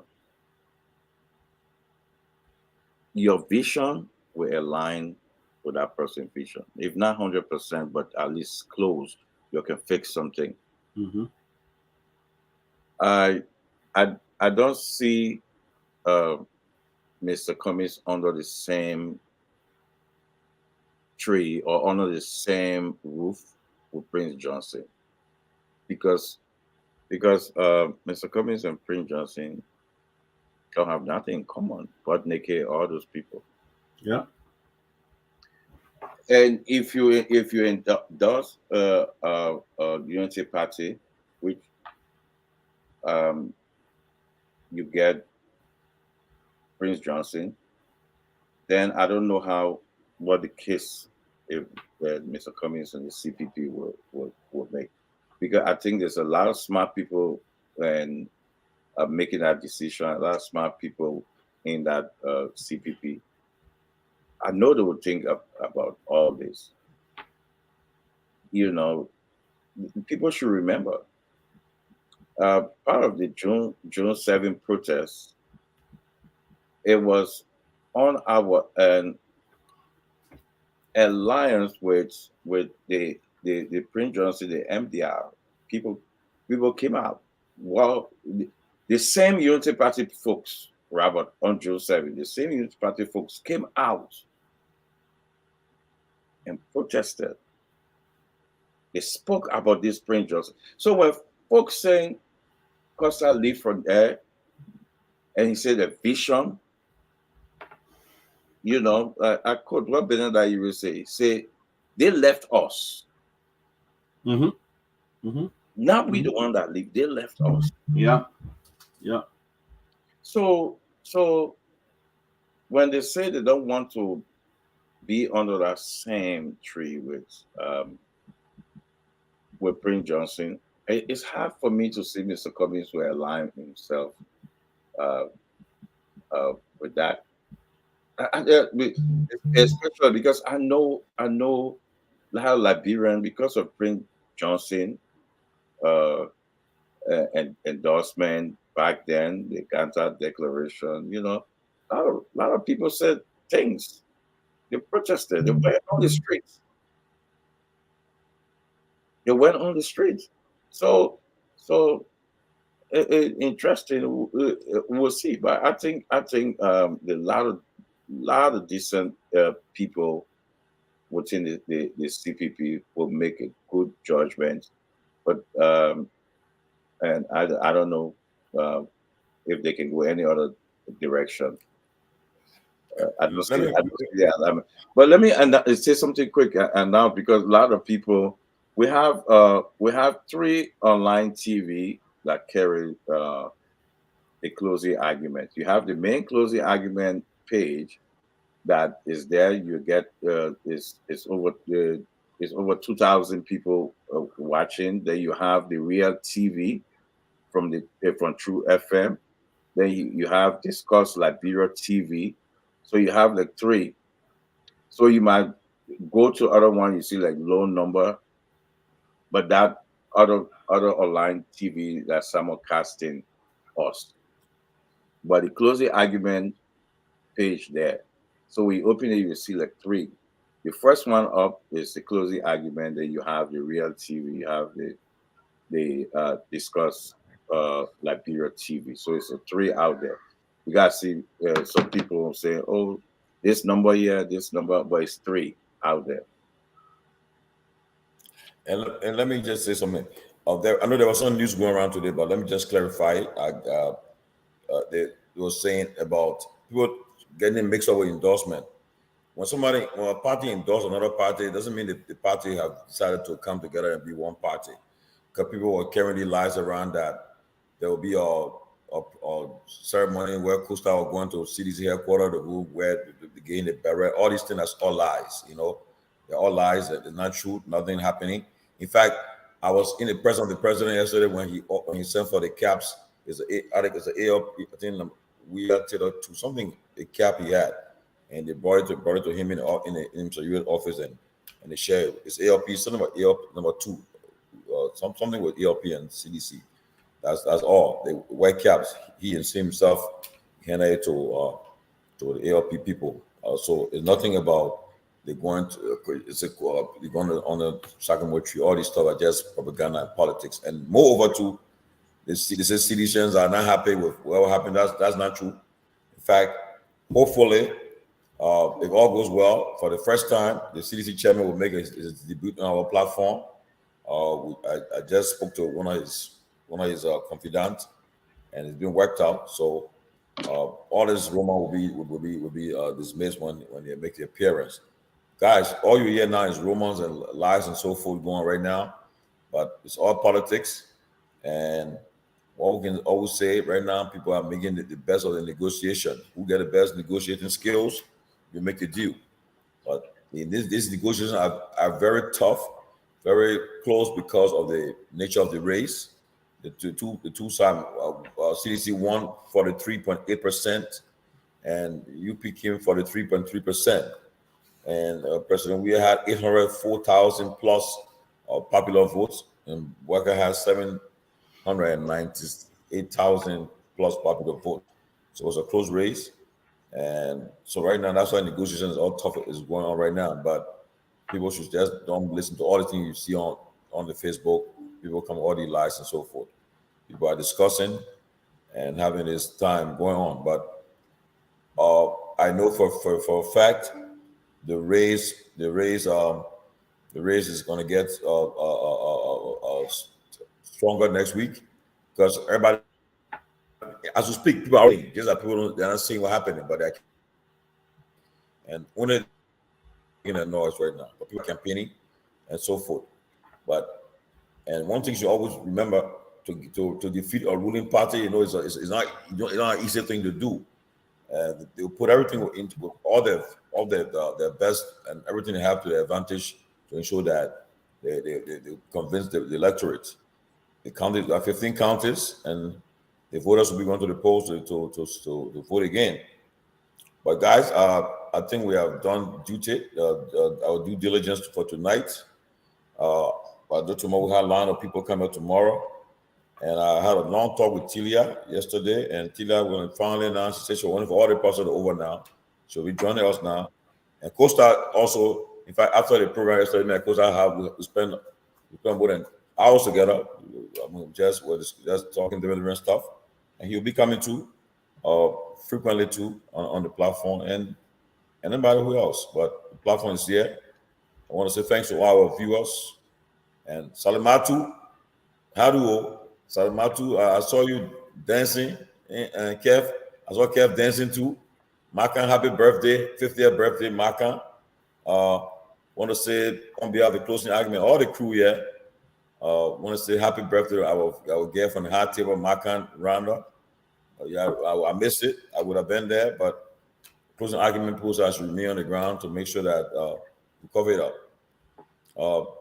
Baton, I don't know about Jackie. Jackie supports Boyka, and Boyka is a strong Boyka platform. So I mean, maybe you can ask herself. But right now, we are moving on with the closing argument. We are closing the argument on the 12th, and on the 14th will be closed finally, and see what happens in the next block. But guys, thanks again, and happy birthday to again Makan Randa.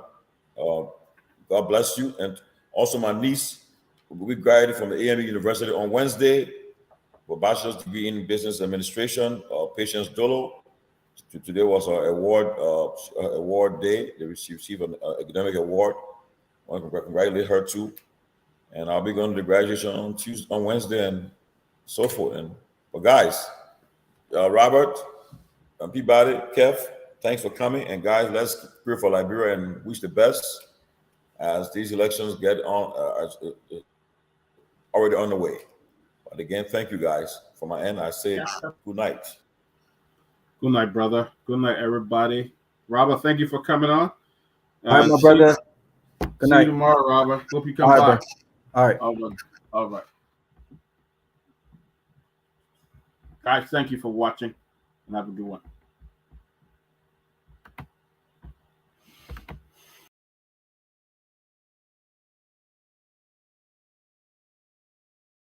Well, folks,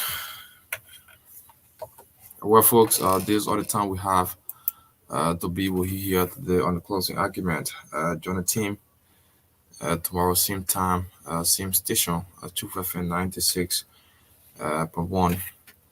Let me say many thanks to our online viewers and other community radio stations for reading the closing argument.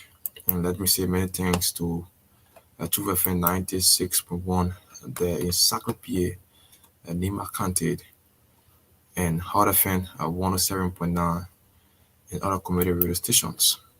We'll join you on tomorrow. Again, my name is Heron Jada, Athe Butler, and Elijah Zizi. I will see you bye from our end.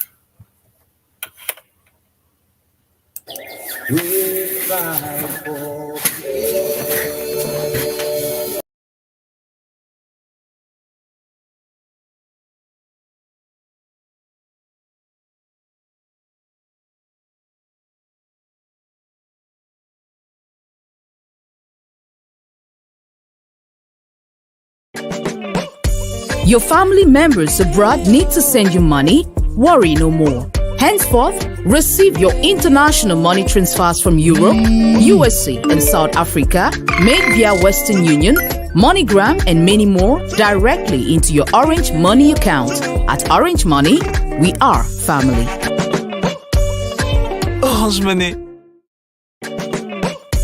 Your family members abroad need to send you money? Worry no more. Henceforth, receive your international money transfers from Europe, USA, and South Africa made via Western Union, MoneyGram, and many more directly into your Orange Money account. At Orange Money, we are family.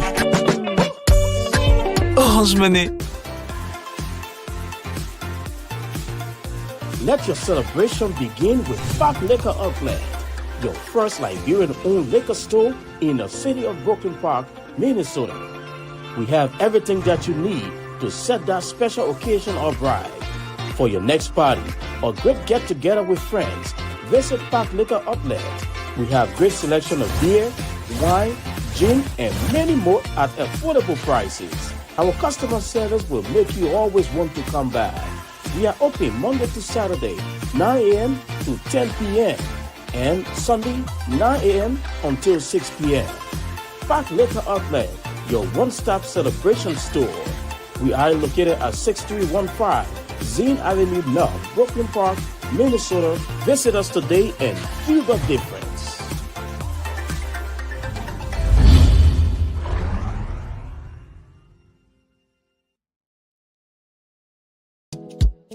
With orange money, I can send money to my buying ganta. With orange money, I can send money to my mind loafer. Just that star 144 hash. Follow the instruction and do what you want. Just that star 144 hash. Follow the instruction and do what you want. If you want pay for EDC or pay your school fee, brother, you can use orange money. If you want buy your credit or pay your taxes, sister, you can use orange money. Oh. Just that star 144 hash.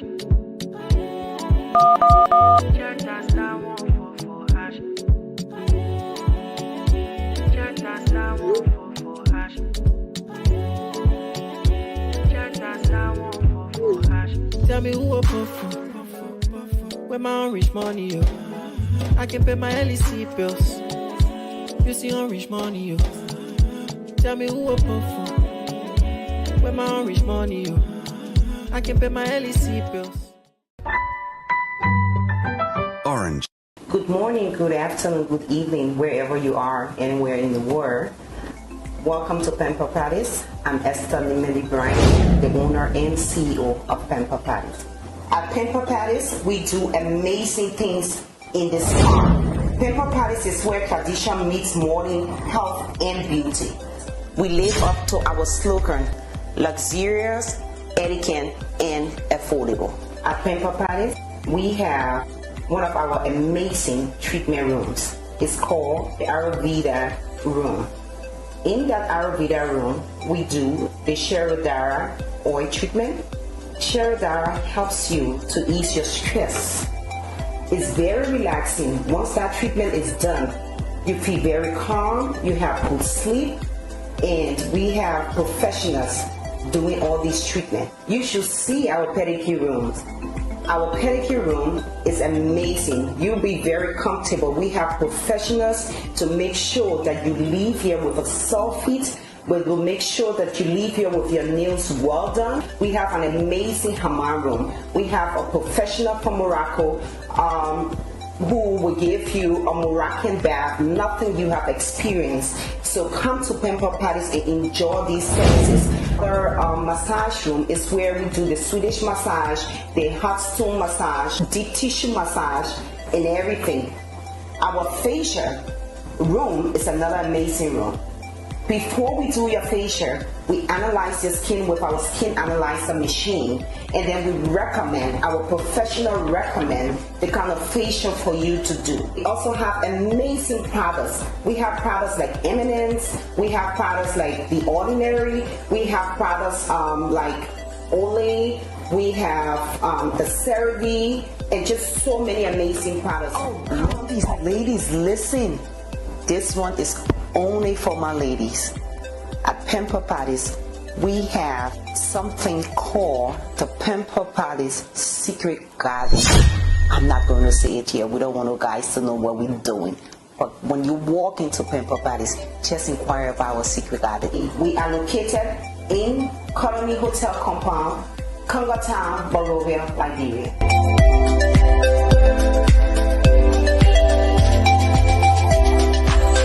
Looking for a quality and affordable insurance company? Then look no further. Peter Massaco Insurance, located in central New Jersey, is one of the best around.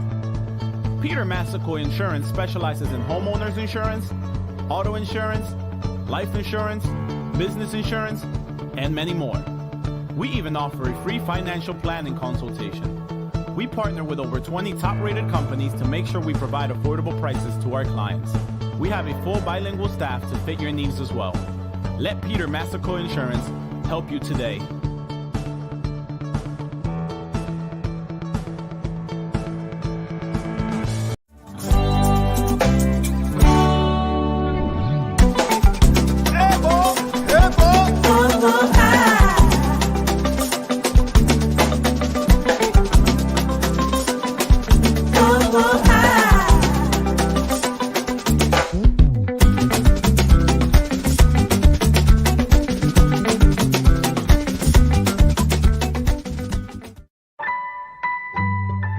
Orange.